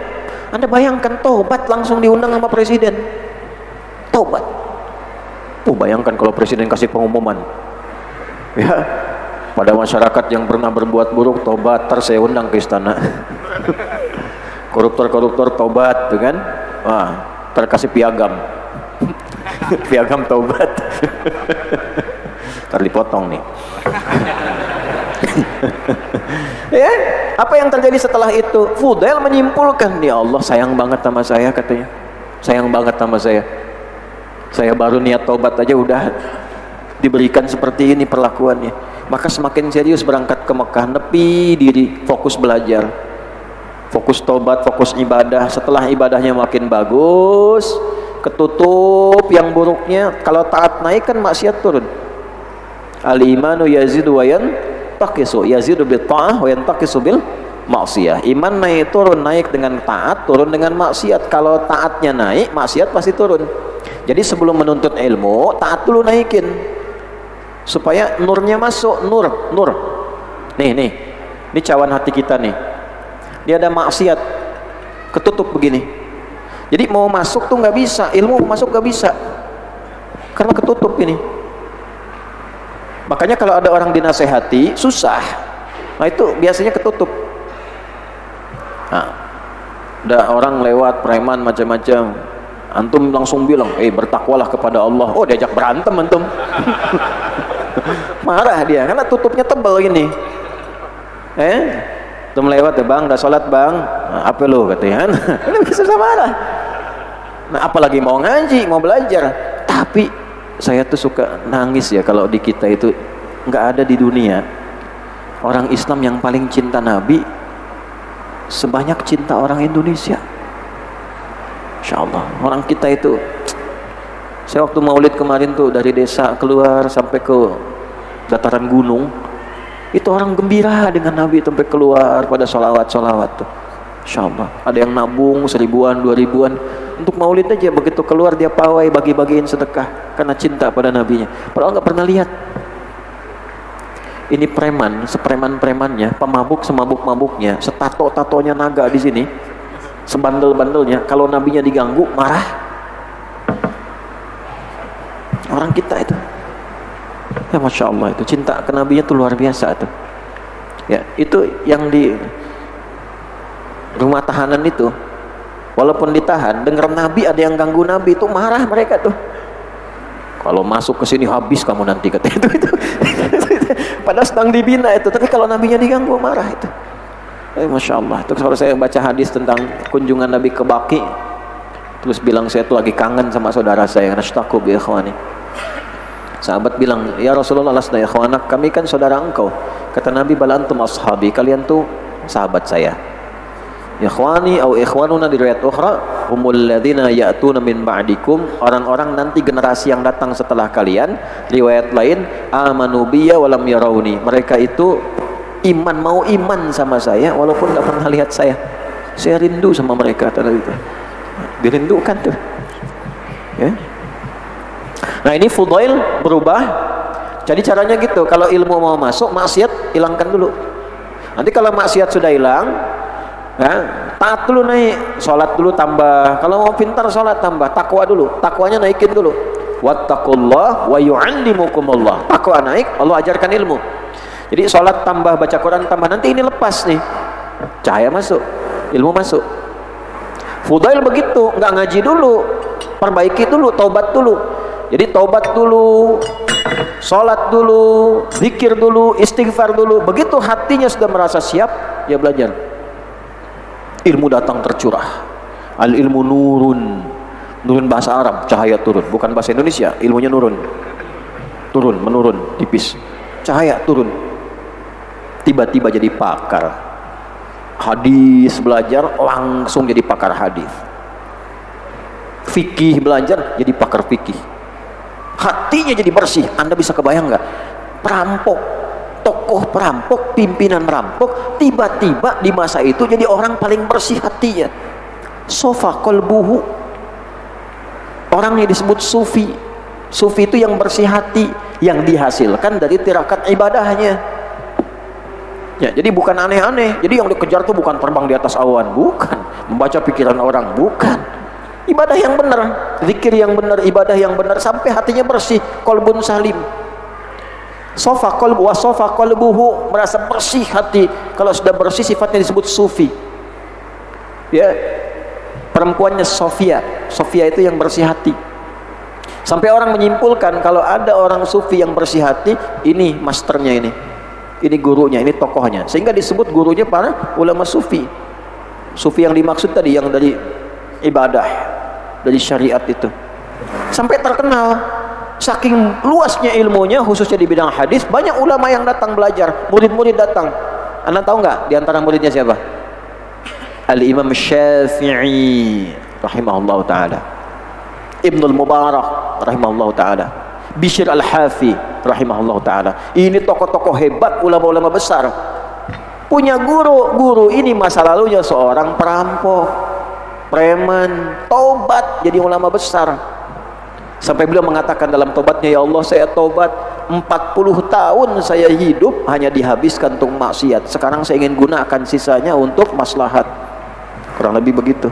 Maka Allah berikan umur untuk membalas maksiatnya dengan taubat dan taatnya dengan jumlah yang sama. Tambah 40 lagi. 40 tambah 40, 80 tahun. Maka hidup selama 80 tahun. Wafat tahun 187 Hijrah. Imam Syafi'i lahir 150 Hijrah. Imam Abu Hanifah meninggal 150, Imam Syafi'i lahir. Nah inilah Fudail. Fudail bin Iyad.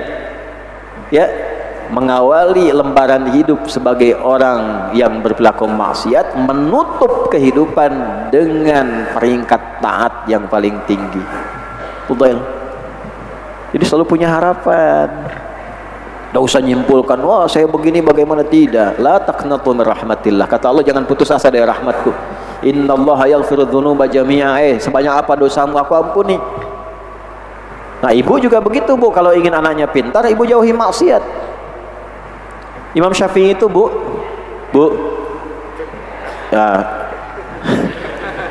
itu single parent bu, suaminya meninggal, bapaknya meninggal, ibunya merawat, digendong, tawaf di Ka'bah, disimpan di halaqah ulama sampai jadi.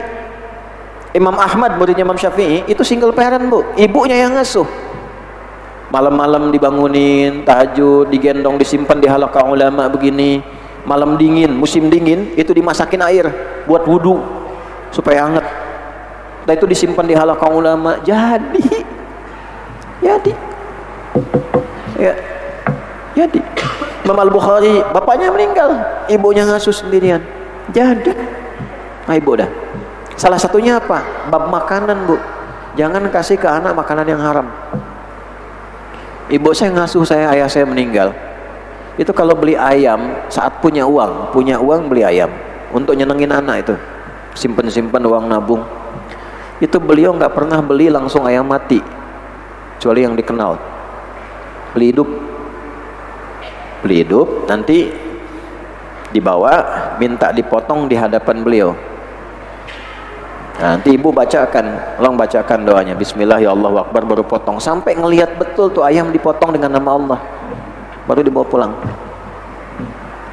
Makanya terasa betul. Masaknya beda, makannya lain. Makanya kita lidahnya itu agak sensitif. Kalau makan sesuatu yang nggak pas itu nggak enak. Nah, ibu jaga tuh anak-anak ya. Nah, apa nasihat Fudail ini sampai jadi ulama besar, sampai punya ulama-ulama murid kayak tadi? Nah, kita baca nasihatnya nih terkait bab ini. Ithnatani tuqasyanil qalba. Ada dua hal yang bisa mengeraskan hati. Kalau hati keras, malas ibadah, maksiat banyak, jadi pemarah. Jadi pemarah. Makanya ada yang mengatakan hati sekeras batu. Kan? Kalau di Quran dibalik, batu aja bisa lembut, kok hati bisa lebih keras dari batu? Ditanya balik oleh Quran. Itu ada di Al-Baqarah ayat 74. Tsumma qasat qulubukum min ba'di dzalika fahiya kal hijarati aw ashaddu qaswah. Kemudian ada orang yang begitu keras hatinya, sekeras batu. Padahal batu saja bisa lebih lembut dari hati dia. Batu itu saking lembutnya, kadang-kadang bisa mengeluarkan air karena takut kepada Allah, keluar air dari dalamnya. Bisa jadi fasilitas sungai untuk mengalir. Nah, ini manusia dikasih air wahyu, dikasih air hidayah, nggak diambil-ambil. Ya, isnatani, dua faktor, dua hal yang menyebabkan hati jadi keras. Kalau sudah keras, dikit-dikit marah, sulit ibadah, banyak bantah, itu keras hati itu. Satu, kathratul kalam, banyak bicara, banyakan bicara, itu bikin keras hati. Ya, makanya secukupnya. Kalau diminta pendapat, ya. Kalau tidak, ya ngobrol seperlunya. Boleh membuka ngobrol yang terukur. Maksud banyak bicara itu segala dibicarakan, segala dibahas. Nah, sekarang eranya pembicaraan itu banyak muncul. Sekarang eranya berganti masanya. Jadi kalau ngaji hadis, nanti lain kali lah di pengajian mana kita bahas itu tentang hadis-hadis akhir zaman. Nah, sekarang kekeliruan membahas hadis-hadis itu pada nyari kiamat. Padahal hadis akhir zaman itu berbicara tentang ciri-ciri di setiap zaman, masalahnya begini, solusinya begini, sampai kiamat datang. Nanti dari 5 fase itu dijelaskan supaya kita tahu kita tinggal di zaman yang mana, masalahnya apa, nanti nyari solusinya. Kalau ketemu masalah begini, ini nih perisainya, ini amalannya, supaya nanti nggak berbuat maksiat karena zamannya beda. Contoh, yushiku alla taquma sa'atu hatta, 1, yuqbadul ilmu, 2, yataqarabuz zamanu, 3, tataqarabul aswaqu, 4, tantashirul fitanu, 5, wa yakthurul kadhibu. Nanti akan terjadi pergantian masa berganti sampai nanti masuk ke kiamat. Di antara masa itu, saat nanti kiamat akan terjadi, di antara masa itu ada satu masa yang punya ciri 5. 1, yuqbadul ilmu, ilmu mulai tercabut. Apa maksud tercabut ilmu? Ditafsir di hadis Muslim, innallaha la yaqbidul ilma intiza'an yantazi'uhu minal ibad, walakin yantazi'uhu biqabdil ulama, hatta idza lam yabqa alimun. Riwayat lain, hatta idza lam yubqi alima, ittakhadhan nasu ru'usan juhala fasu'ilu fa'aftau fadallu wa adallu. Allah itu kalau mencabut ilmu tidak diambil ilmunya langsung, tafsir diambil sehingga nggak ada yang ngaji tafsir lagi, nggak begitu. Caranya bagaimana? Allah mengambil ilmu itu dengan mewafatkan ulamanya satu-satu. Makanya kalau ada ulama, jaga ya, ulama-ulama sepuh yang di pesantren, yang ngaji-ngaji itu Masya Allah, ngajinya ikhlas, tulus, ya. Kayak Anwar yang dari Lirboyo itu kalau ngaji pakai pembesar, gitu, Masya Allah, dijaga terus supaya beliau sehat, didoakan. Terus kita semua lihat ulama yang tulus-tulus, yang punya sifat khasyah. Ciri ulama yang pertama itu khasyah. Sebelum ilmu, khasyah dulu. Sebab kalau punya ilmu nggak ada khasyah, nanti ilmunya merusak, bikin perpecahan, bikin ribut, bikin masalah. Innama yakhsyallaha min ibadihil ulama'u, yang punya sifat khasyah kepada Allah tingkat top setelah para nabi, para rasul, yang top itu ulama. Dengan khasyah itu kalau bicara hati-hati. Kalau melihat orang dengan kacamata kasih sayang, saking khasyahnya pada Allah, husnudzan sama Allah. Husnudzan, nih hamba sebelum meninggal tuh punya peluang baik semua. Sayang dia. Nah, itu ya. Nah, jadi itu yang coba kita tingkatkan dulu tuh. Naik. Kalau taatnya naik, maksimalkan dengan baik. Nah, maka yang kita dapatkan itu optimal. Nah, salah satu yang dijaga, saya balik dengan cepat supaya tidak terlambu kemana-mana, kathratul kalam, jangan kebanyakan bicara, jaga, diukur, tempatkan sewajarnya. Dengan yang kedua, wa kathratul akli, dan banyak makan. Nah, Fudail itu jadi ulama besar, walaupun masa lalunya kelam, kemudian jadi ulama besar, setelah itu menjaga makanan, menjaga makannya, tidak terlampau kenyang. Kata Imam Asy-Syafi'i rahimahullahu taala, asy-syab'u yuthqilul badana wa yuqassil qalba wa yuzilul fatanah wa yajlubun nauma wa yudha'ifu sahibahu wa yudha'ifu, atau yudha'if bisa menggandakan, tapi lebih tepat yudha'ifu sahibahu anil ibadah. Terlampau kenyang itu bisa memberatkan badan, mengeraskan hati, mengurangi kecerdasan, okay? Kemudian mempercepat datangnya kantuk, banyak tidur. Selanjutnya, dan menghambat orang kenyang itu, terlalu kenyang itu, untuk memaksimalkan ibadah. Itu kata Al-Imam Asy-Syafi'i. Al-Imam Al-Ghazali rahimahullah ta'ala beliau mengatakan, asy-syab'u yurithul baladah was-sabiyyu idza akthara al-akla batala hifdhuhu wa fasada dhihnuhu wa sara bati'al fahmi wal idraki. Terlampau kenyang itu hanya mewariskan kelemahan, lemah berpikir, lemah beraktivitas. Nah, ini untuk ibu bapak ya, untuk anaknya, untuk cucunya. Was-sabiyyu, adapun anak-anak itu, anak-anak kecil, idza aktsaral akla, kalau didorong oleh orang tuanya terlalu banyak makannya. Nah, nanti definisi banyak makan itu diatur juga oleh ulama, ada aturannya nanti. Ya, ada kadarnya. Nanti kita bacakan salah satu bagian dari tafsir. Saya sempat ngaji juga tadi, ya. Kalau terlampau dipaksakan terus, tapi nggak sesuai kadarnya, terus banyak makannya, batala hifdhuhu, nanti lemah kemampuan mengingatnya. Coba dicek ya, anak-anak tuh, jangan sampai berat badan karena terlampau banyak makannya terlalu banyak, itu kemampuan mengingatnya pun jadi lemah. Kata siapa? Al-Imam Al-Ghazali. Wa fasada dhihnuhu, nanti kemampuan berpikirnya terganggu. Wa sara bati'al fahmi wal idrak, kemampuan kognitifnya itu agak lambat nanti mencerna sesuatu, walaupun terlihat aktif tapi dari segi penalaran agak lemah. Nah, ini pengalaman ya. Saya nyambung ke sini dulu sampai kita sempurnakan, baru terakhir ini saya ada 5 catatan di sini, mungkin nanti bisa dilengkapi ya.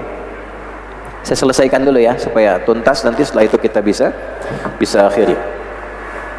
Wa min fawaidi qillatil akli, dan di antara manfaat mencukupkan makan, sihhatul badani wa daf'ul amradil badaniyah, itu akan berdampak pada sehatnya badan dan juga mencegah penyakit-penyakit fisik.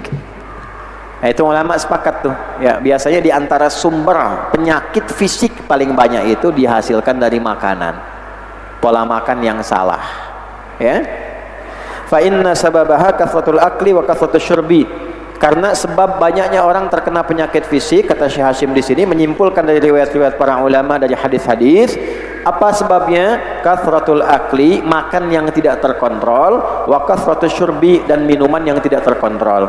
Kama qila, sebagaimana pernah diingatkan, fa inna da'a aktsaru ma tarahu yakunu minat ta'ami aw syarabi. Sungguh penyakit fisik itu penyakit fisik, obatnya dawa, ya kan? Marad, penyakit hati, obatnya syifa. Kolbu kena penyakit, penyakitnya marad. Badan itu bahasa Arab, jasad kena penyakit, penyakitnya da.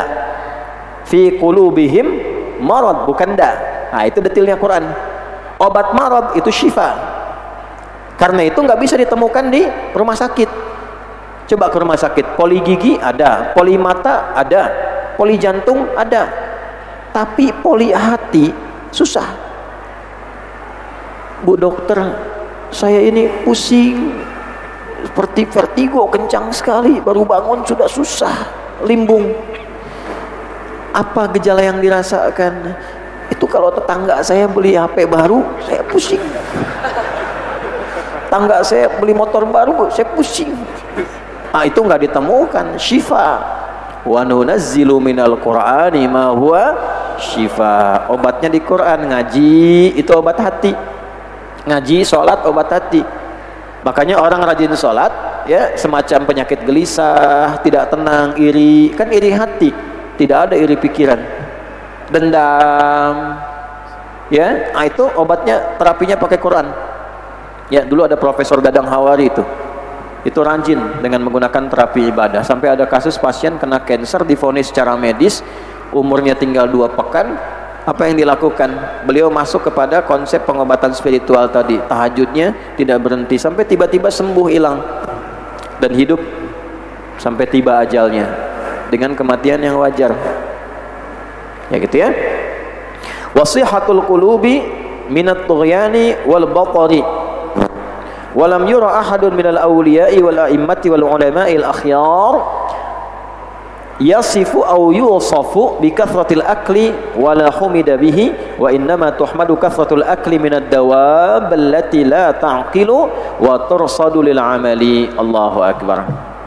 Ternyata banyak makan juga bisa mengeraskan hati, menghambat hati. Kalau hatinya terhambat keras, ibadahnya susah. Kalau ibadah sudah susah, penyakit hati muncul. Nah, jadi ada kaitan penyakit hati dengan fisik, ada kaitan penyakit fisik dengan hati, nyambung dua-duanya. Kalau hatinya bermasalah, ria, dendam, yang capek fisiknya. Ada orang iri hati, mau makan gak enak, tidur gak enak, fisik terganggu. Ada orang fisiknya terganggu, hatinya pun akan terganggu. Kebanyakan makan, ibadahnya kurang, ngajinya kurang, mati hati. Karena menunya hati itu ibadah. Menunya akal, ngaji, belajar. Belajar itu menu akal, sampai akalnya tajam. Makanan fisik, menu fisik, makan, minum supaya kuat bodinya. Menunya hati apa? Menunya jiwa, ibadah.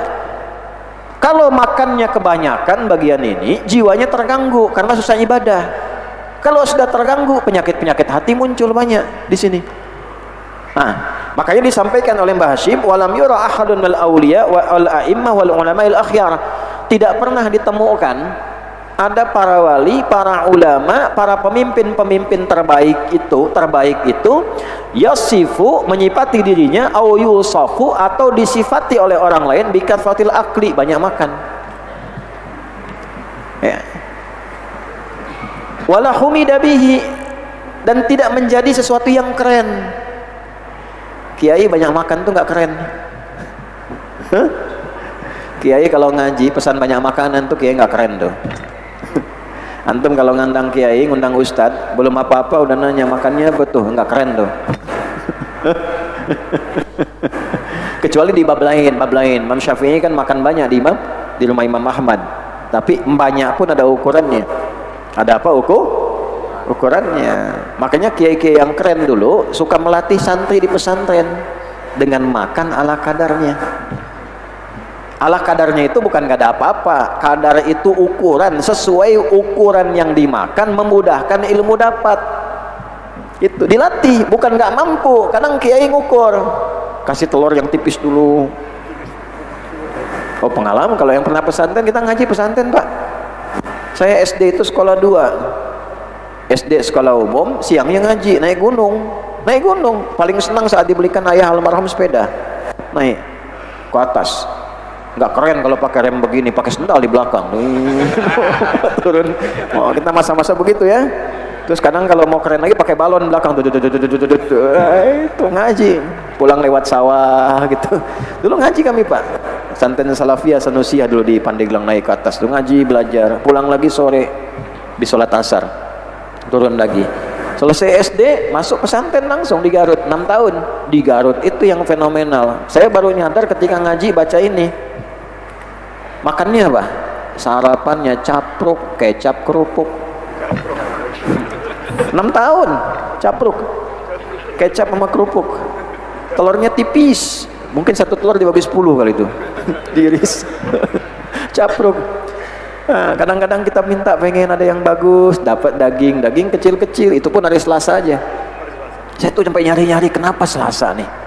Sampai saya cari kenapa daging itu Selasa. Ternyata ada sanadnya juga Pak. Tuh kiai itu kalau milih-milih tuh nggak banyak dalil, ikuti aja gitu. Ada sanadnya. Selasa itu hari para ulama. Senin harinya Nabi. Tuh, makanya Nabi lahir hari Senin, wafat hari Senin, hijrah hari Senin. Nabi, Selasa harinya para ulama. Makanya banyak ngaji. Al-ahadu lillah, ahad harinya Allah, lillah. Jumat hari yang menghimpun itu semua, dan alhamdulillah kita dikasih Jumat. Hari kumpul ulamanya ada, wasiatnya Nabi disampaikan, nyembahnya kepada Allah, makanya Jumat menghimpun semua. Al-ahadu lillah, satu. Ya, dua, al-itsnain lin nabi, tiga, talata lil ulama, al-ahad al-itsnaini wa thulatsa, satu, dua, dan tiga. Datang orang mau bikin pabrik rokok, konsultasi ke kiai, bikin aja 1, 2, 3 tuh. Di Samsu. 1, 2, 3. Saya nggak bahas hukum ya, hukum lain lagi kita. Lain itu ada ceritanya tuh. Ini menarik tuh. Selasa daging itu udah rebutan. Kita pakai ilmunya nih, tingkatkan taat. Baru salam, assalamualaikum, assalamualaikum. Sepekan nunggunya tuh, biasa capruk kan, kasih daging. Itu baru salam, santi udah keluar, boom, langsung ke ruang makan. Nah, kita pakai dulu ilmu taat tuh, tambah dulu dikit, sunnah, zikir. Masya Allah, keajaiban terjadi. Begitu sampai di ruang makan, Masya Allah, habis. Habis. Tapi tiba-tiba mama dapur datang. Mama dapur Bu, kita nyebutnya mama datang. Cep Adi katanya, tacan tuang belum makan gitu.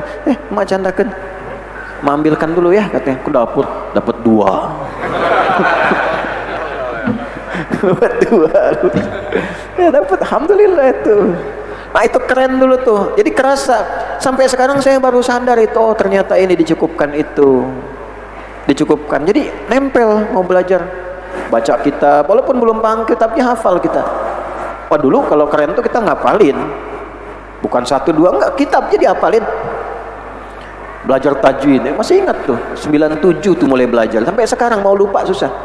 At-tajwidu lughatan al-ityanu bil jayyidi wa istilahan ilmun yu'rafu biha qaum mustaqam li sifati wal muludi wa ghairi dzalika ka tarqiqi wa tafhim wa nahwihima ma ghayatu ilmi tajwid wa ghayatu bulughun nihayati fi itqan lafzil qur'ani ala matruqi min hadatin nabawiyyah sahihati wa qila ghayatu sunul lisan al-khata'i fi kitabillah ta'ala. Belajarnya hari Rabu jamnya, mulai belajar jam 4. Ngapalinnya di mana tuh masih hafal. Sedikit makan.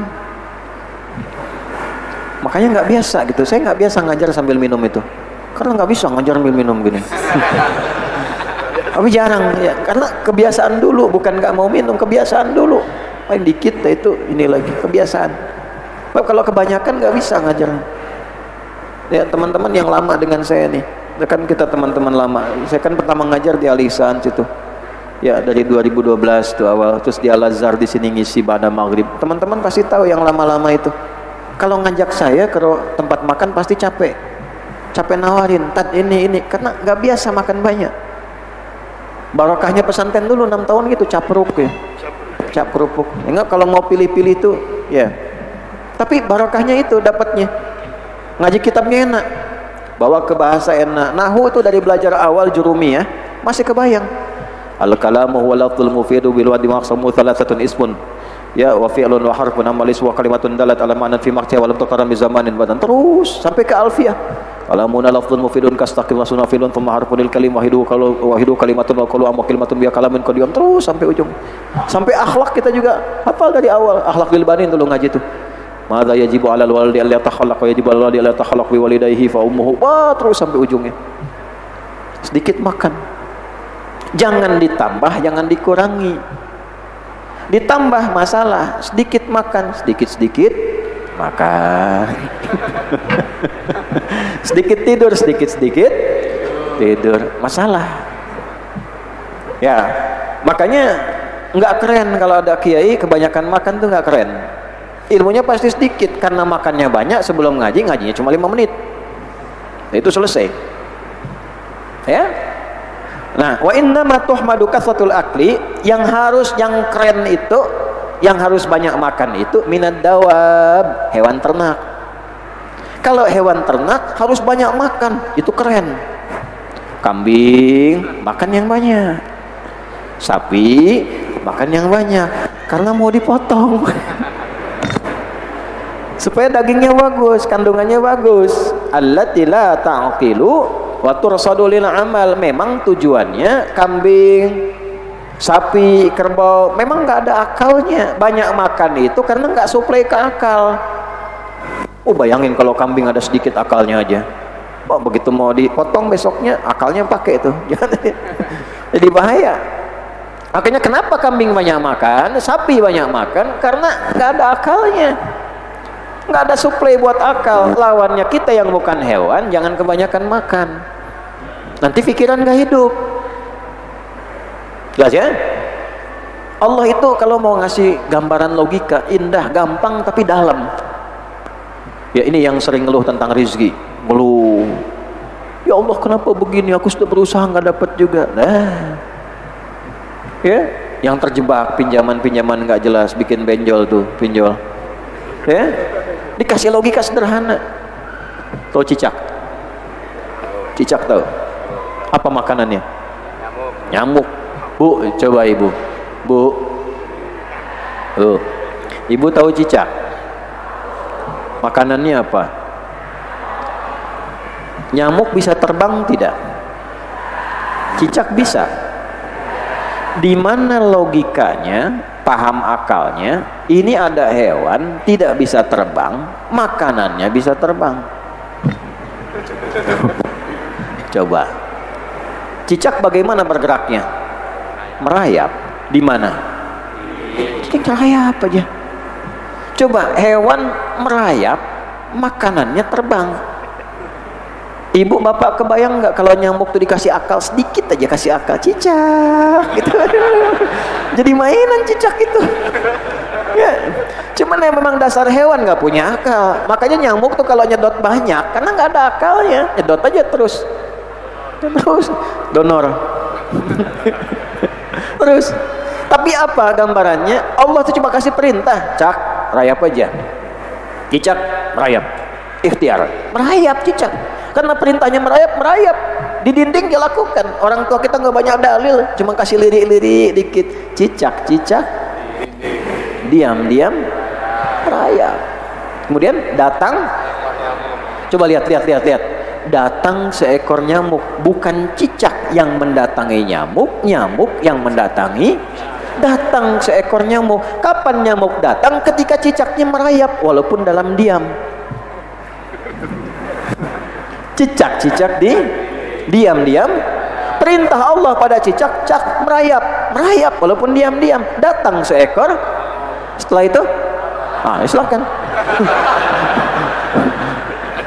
Lalu ditangkap, selesai.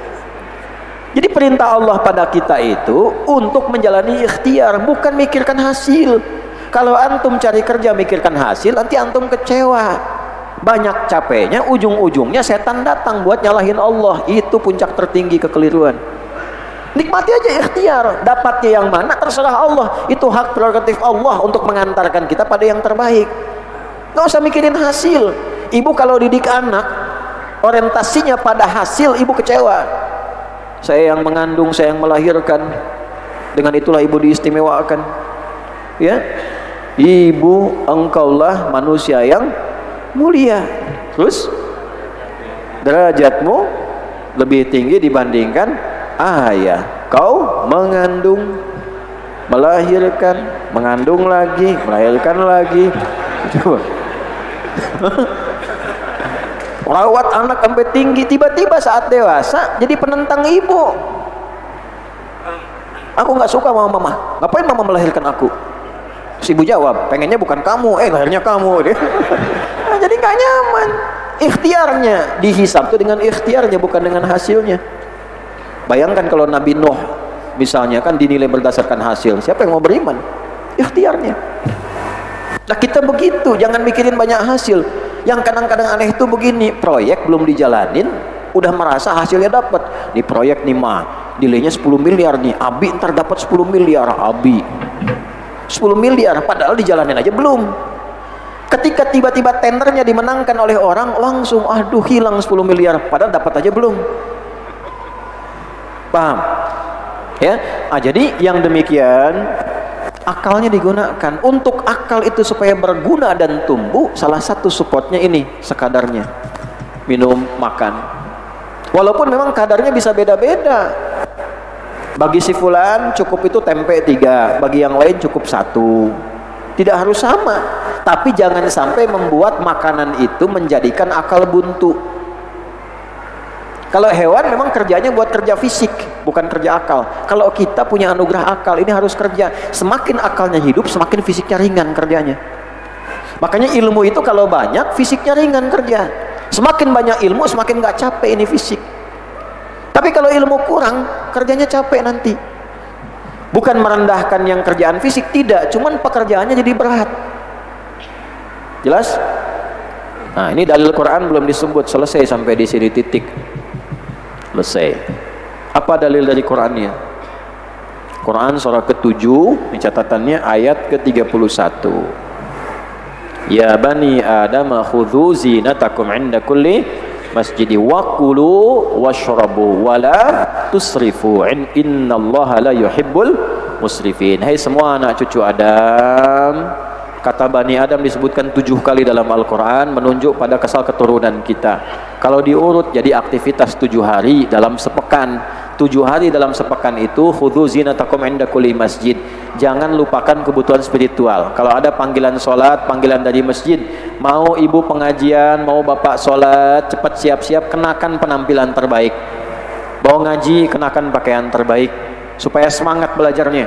Pertemuan yang lalu, ya bayangkan kalau kiai ustadz datang cuma pakai kaos peci kebalik gitu kan enak juga juga. Nah sama, kiai juga lihat anda penampilan memprihatinkan kan gak enak ngajarnya tuh, ya. Nah kemudian kenakan pakaian terbaik. Wa kulu washrabu, silahkan makan minum. Jangan sampai menilai diri supaya soleh banyak ilmu nggak makan nggak minum, salah juga. Ada seorang sahabat datang kepada Nabi, ya Nabi saya ingin keren, saya nggak akan makan, saya mau puasa sampai malam, makan minum, saya juga nggak akan menikah, tuh ya. Apa komentar Nabi? Saya ini orang takwa, orang paling keren, manusia paling keren, paling takwa. Saya Nabi, tapi saya juga makan, saya juga puasa. Saya makan, saya istirahat, saya juga menikah. Siapa yang tidak ikut sunnah saya bukan bagian golongan saya, tidak keren. Maka silakan makan, jangan menyiksa diri juga. Minum, tapi sekadarnya. Nah, apa tafsir dari ayat ini? Imam Al-Baghawi sebagai penutup bonus. Imam Al-Baghawi itu punya kitab namanya Ma'alimut Tanzil. Saya baca ada 3 kitab tafsir sebelum kesini tadi. Salah satunya Ma'alimut Tanzil. Imam Al-Baghawi nama aslinya Al-Imam Al-Husain bin Mahmud, ya. Punya gelar namanya Al-Fara Al-Baghawi. Punya kitab namanya Ma'alimut Tanzil. Itu kitab bagus. Mazhabnya Syafi'i. Beliau memberikan komentarnya bagus. Saya baca Jalalain tadi saya baca, tapi yang agak lengkap di Ma'alimut Tanzil. Kalau Jalalain kan singkat-singkat. Apa kata beliau? Yang dimaksud di sini ala kadarnya itu wakulu washrabu wala tusrifu, jangan berlebihan. Berlebihan makan, berlebihan minum, ya, dampaknya pada ilmu nggak baik. Yang dimaksud wala tusrifu maknanya 3. Catat ini ya. 1, sumbernya halal dan haramnya. Makannya cukup, minumnya cukup, tapi nggak halal, itu merusak ke jiwa. Awas nih, para ayah, hati-hati cari uang yang benar. Jangan cari yang haram. Dimasak oleh istri, oleh ibu, dimakan oleh keluarga, jadi racun. Jadi racun, hati-hati. Hati-hati ya. Tadi saya katakan, masih ingat nggak yang belum saya sempurnakan tadi di At-Tirmidzi? Ya, ada 5 tanda masa berubah. Kita hidup di masa itu sekarang. Ya, ada satu ilmu mulai berkurang. Nanti saya sempurnakan di akhirnya supaya nggak lompat-lompat. Jadi racun, hati-hati nyari makanan yang benar. Eranya berubah sekarang, semua serba tampil, apa aja dilakukan. Maksiat, bikin konten dapat sesuatu. Maksiat, gibahin orang yang penting dapat konten. Kontennya dapat AdSense-nya dapat tambahan. Itu udah ada di hadisnya. Saya baca lengkap dulu ya. Yang ilmu tadi diambil ulamanya, yang tersisa orang-orang nggak jelas, sampai banyak pengikutnya. Tiba-tiba dia menjadi ustadz. Jadi banyak yang ustadz di masa itu. Orangnya nggak jelas, sanad ilmunya nggak jelas, siapa dia nggak jelas, tapi orang tuh senang dengan dia, retorikanya bagus, ya, banyak pengikutnya, tiba-tiba jadi mufti, ditanya jawab, maka penjawabannya pun menyesatkan, orang banyak tersesat. Kayaknya ustadz-ustadz juga yang benar kalau mau ngaji, mau ngajar, baca kitab dulu. Ini Jumatan aja Ustadz Unaifi itu kalau bisa diminta tuh khotib-khotibnya materinya di kertas dituliskan, supaya walaupun nggak dibaca nggak apa-apa, dikumpulkan jadi bacaan buat kita tuh. Dalam sebulan kan lumayan, kalau setahun kan ada bacaan tuh, jadi jamaah bisa punya pegangan. Ya, kalau mau khutbah, 5 menit sebelum khutbah buka Google, ya, mau ngaji buka Google, bawa kitab, ngaji yang bener, ya, sehingga sempurna ilmunya pas. Ngajarin wudhu jelas, jangan wudhu disamain sama tayamum, nggak pas tentunya, jadi salah gitu, ya. Terus ngaji yang betul. Kemudian apa selanjutnya ketika ulamanya satu-satu meninggal, makanya jaga kalau ada ulama benar, datang orang nggak jelas. Nah, masa seperti itu muncul yang kedua. Apa yang kedua? Waktunya serasa cepat, yataqarabuz zaman. Kayaknya baru kemarin kita ngaji kan, sekarang udah ngaji lagi. Terus apa lagi? Tataqarabul aswaq, eranya berubah. Nama kerennya disrupsi, jadi era digital. Hadis tuh. Tandanya pasar mudah diakses. Ibu dulu berangkat pakai angkot, pakai ojek, sekarang klik barangnya datang. Udah kejadian belum? Nah, kalau sudah pindah era, yang keempat, tantasyirul fitan, fitnahnya meluas. Yang kelima, yantasyirul kadzib, manipulasi, kebohongan meningkat karena pindah maksiat onsite yang kita sering sebut offline jadi online. Dulu nipunya itu offline onsite, sekarang online, penipuan online. Ustadz pakai AI sekarang. Saya pun tiba-tiba keluar video kemana, suara kemana. Ustadz Adi jualan garam ruqyah, padahal seumur-umur nggak pernah ceramah tentang garam itu. Sekarang orang bikin podcast, bikin konten buat jelek-jelekin ustadz, diadu sama ustadz lain. Ini sama ini. Nah, emang eranya begitu. Jadi kalau ada yang begitu, benar hadisnya. Nah, itu buktinya itu. Ada. Itu. Jadi jangan kaget.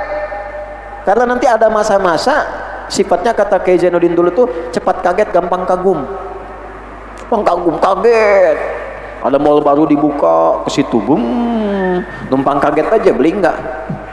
Ya, Rojali kan rombongan jarang beli tuh. Lihat rame, foto-foto, balik lagi. itu eranya kita begitu sekarang. Makanan juga begitu, minuman begitu. Sekarang lihat bisa pesan. Nah, kadang kalau berlebihan, satu sumber lihat dari halal haramnya. Jangan sampai kerja dari yang haram, walaupun makannya itu cukup terbatas, tapi dari yang haram itu merusak juga, merusak hati, merusak ilmu. Kalau ilmunya bisa dapat, bisa, cuma nanti rusak ilmunya, dipakai buat menipu, melayani nafsu. Makanya banyak orang pintar yang ditangkap-tangkap itu kan pintar. Kenapa? Karena ilmunya dipakai melayani nafsu. Pintar, cuma caranya salah. Kalau buat jadi pintar Pak, Bu, bisa pintar, nggak usah takut, bisa pintar, cuman nggak akan berkah. Jadi kalau anda bisa mengatakan tuh orang nggak sholat aja rezekinya banyak, anaknya pintar, iya, cuman nggak berkah. Kalau buat pintar aja, belajar yang rajin, kerja yang banyak, anda kaya. Cuma kekerjaan anda itu, kekayaan anda, keilmuan anda akan digunakan melayani nafsu. Nafsu itu cuman pengen, dia nggak peduli manfaat atau tidak. Makanya kenapa koruptor itu banyak yang kaya? Karena nggak peduli, nafsunya aja pengen nambah, dipakai belum tentu. Ya, makanya orang yang hartanya dari yang haram itu cenderung pelit dalam beramal soleh. Kenapa? Karena yang solehnya sedikit. Waktu Ka'bah itu kena musibah, di era-era Nabi saat awal-awal terlahir tumbuh kan kena musibah kebakaran tuh. Kumpul, itu kan banyak orang kaya. Abu Jahal, Abu Lahab, Abu yang lain kaya-kaya itu. Terus nyumbang karena mereka pun yakin Allah itu Tuhan. Cuman nggak nerima Nabi Muhammad diutus jadi nabi. Nah, begitu iuran untuk renovasi Ka'bah, nyumbangnya sedikit. Sampai nggak semuanya utuh, tapi hikmahnya tersisa bagian dalam Ka'bah dengan izin Allah supaya kalau ada orang pengen masuk dalam Ka'bah untuk sholat, bisa sholat di area itu. Jelas? Nyumbangnya dikit aja. Makanya para ulama suka ngambil kesimpulan, sebagian ulama kesimpulan, kalau ada orang kaya nyumbang amal soleh dikit padahal hartanya melimpah, yang halal yang itu yang dikit tuh. Walaupun kesimpulannya itu tidak harus seperti itu seutuhnya, tapi itu ada sanadnya. Itu ya, satu sumber, hati-hati, sumber itu merusak ilmu. Walaupun makannya cukup, tidak terlampau banyak, tapi sumber yang haram itu merusak. Dua, makanan yang melebihi kadar dari segi kuantitasnya, jumlahnya. Halal dapatnya, kerjanya halal, makannya berlebihan.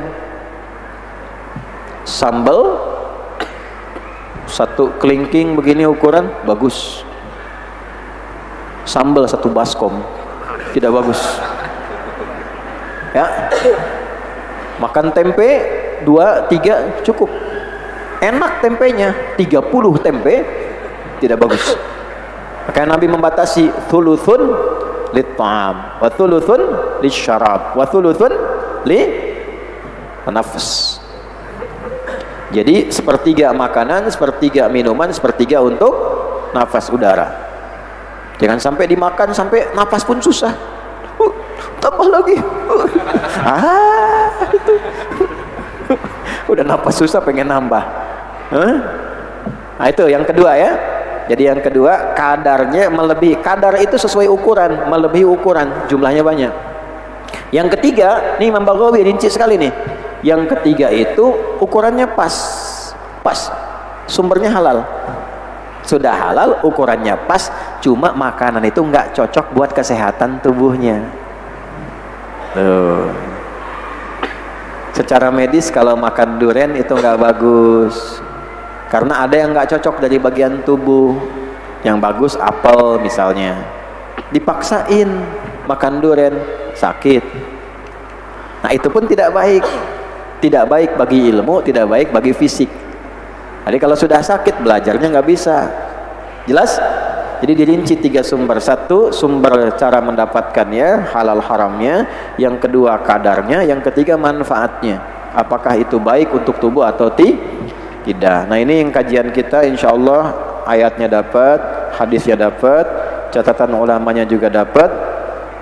Saya tutup dengan qaul ulama. Tadi sudah 4 ya, ini yang terakhir, yang kelima. Imam Ibnu Hajar Al-Asqalani beliau menyampaikan, qala al-Hafidz Ibnu Hajar Al-Asqalani rahimahullah taala, asy-syaba' ma jaa'a minan nahyi anhu. Adapun kenyang yang terlarang itu, kenyang yang terlarang, makan minum boleh.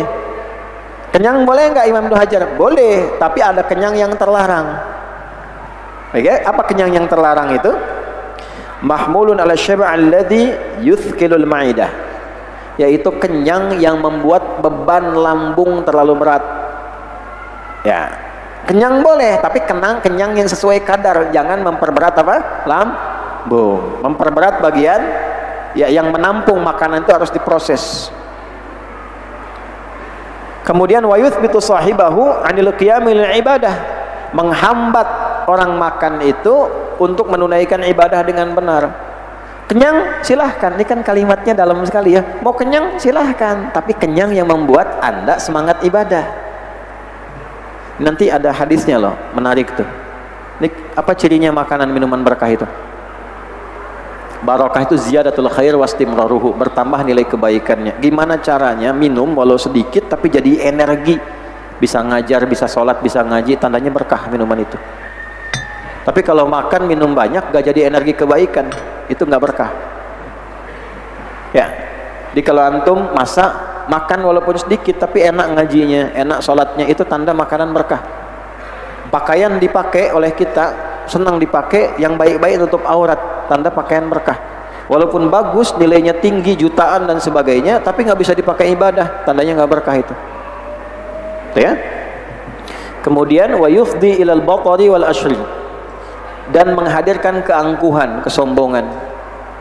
Di walaupun makannya sedikit, apalagi sampai kenyang, tapi hanya untuk update status, aku makan restoran ini loh. Nah, ini tandanya nggak berkah, nggak sehat itu, ya.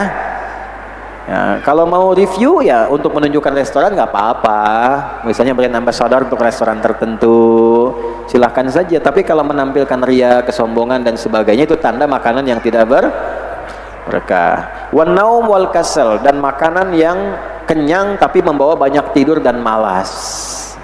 Banyak tidur dan malas, bangun tidur, tidur lagi, habis tidur, tidur lagi, tidur, tidur lagi. Ini menunjukkan ada yang tidak seimbang. Ini kesimpulan dari tips yang keenam. Kalau ingin jadi penuntut ilmu yang mudah mendapatkan ilmu, maka aturlah cara mengkonsumsi makanan dan minuman. Simpulkan satu, cari dari yang halal, jangan sampai mendapatkan yang haram, termasuk yang syubhat atau makanan halal salah niat. Nanti yang ngaji Ihya, yang ngajinya kitab Imam Al-Ghazali, coba lihat sirahnya tuh. Imam Ghazali itu waktu ayahnya meninggal, yatim, kan dititipkan di panti sahabatnya kan. Niatnya apa? Padahal itu ulama besar, tapi nggak dapat ilmunya. Baru Imam Ghazali ketika tumbuh menyadari, saya kok ngaji di sini ikut tinggal tapi nggak dapat ilmunya. Ternyata salah niat. Niat datang ke pesantren, ke panti sahabat ayahnya itu untuk bertahan dari lapar, supaya bisa makan, numpang makan di situ. Maka sejak saat itu beliau mengganti pola berpikirnya supaya mendapatkan ilmunya, bukan karena makanannya. Sejak saat itu ilmu terbuka. Jadi kalau ibu mau lihat pesantren yang bagus, sekolah yang bagus, coba lihat kualitas gurunya. Tidak harus ibu lihat, cek fisiknya juga. Oh, ini makanannya enak-enak, anak saya terjamin di situ. Nah, gimana ibadahnya? Jangan sampai makanannya pada enak tapi nggak kuat bangun, nggak kuat ngaji dan sebagainya. Ya, bagus seimbang untuk keseluruhannya. Saya kira itu yang pertama, pastikan halal. Yang kedua, pastikan sesuai kadar. Ya, kalaupun ada sarapan jangan sampai punya orang untuk ambil, ya. Atau sebaliknya. Yang ketiga, pastikan yang kita makan tidak menyebabkan kita terdampak penyakit karena tidak cocoknya makanan itu untuk kita. Bukan makanannya tidak baik. Saking adilnya Allah dibagi supaya kondisi orang yang sesuai bisa mendapatinya, kita yang tidak cocok bisa mendapatkan yang lain. Mudah-mudahan itu menjadi wasilah kita mendapatkan curahan pengetahuan dari Allah Subhanahu wa taala, mengisi hidup kita menjadi lebih baik. Sebelum saya akhiri, saya ingin berikan pesan. Rasa-rasanya cuaca hari ini, hari-hari ini agak berbeda. Saya berpesan jaga kesehatan yang baik-baik. Jaga kesehatan yang baik. Zaharal fasadu fil bardi wal bahri bima kasabat aydin nas. Banyak perilaku manusia yang menyebabkan suasana alam jadi berbeda, jadi berubah. Ya, hujan kualitasnya agak beda. Ikan-ikan banyak yang mati. Ikan-ikan banyak yang mati. Berbagai tempat. Nah, kemungkinan mungkin ada rekayasa cuaca. Mungkin dulu kan beberapa pekan ke belakang itu kayak semacam ada virus-virus bertebaran, banyak yang kena ispa dan sebagainya. Mungkin ada rekayasa supaya membunuh virus-virus itu turunkan dengan suasana tertentu. Jadi ada keadaan yang tidak sama. Tapi juga dampaknya pada hewan misalnya dan sebagainya, ada yang tidak kuat menerima itu. Intinya jaga kesehatan, itu aja ya, dengan baik supaya aktivitas lancar. Kemudian saling mendoakan untuk semuanya. Ya, mudah-mudahan sehat, mudah-mudahan diberkahi. Allahumma taqabbal minna innaka antas samiul alim wa tub alaina innaka antat tawwabur rahim. Rabbana la tada' lana fi maqamina hadha dhanban illa ghafartah wa la hamman illa farajtah wa la daynan illa qadaitah wa la maridan illa syafaitah wa la hajatan min hawaijid dunya wal akhirati fiha laka ridwan wa fiha lana as-salah illa qadaitah ya arhamar rahimin. Allahumma ij'al jam'ana hadha jam'an marhuma wa tafarruqana min ba'di tafarruqan ma'suma wa taqabbal minna amalna salih ya Allah ya arhamar rahimin. Allahumma ihfadh ya Allah ikhwanana min Magelang, ikhwanana min Tegal, ikhwanana min kulli makan al-hadirina fi hadzal majlis al-karim ya arhamar rahimin. Rabbana atina fid dunya hasanah wa fil akhirati hasanah wa qina adzabannar. Wa sallallahu ala sayyidina Muhammad wa ala alihi wa sahbihi ajma'in. Wa akhiru da'wana subhanakallahumma rabbana wa bihamdika asyhadu an la ilaha illa anta nastaghfiruka wa natubu ilaik. Walhamdulillahi rabbil alamin. Fathu minallah fasun qarib, nasrun minallah fathun qarib, wa basyiril mu'minin wallahu muwaffiq ila aqwamit thariq. Assalamualaikum warahmatullahi wabarakatuh.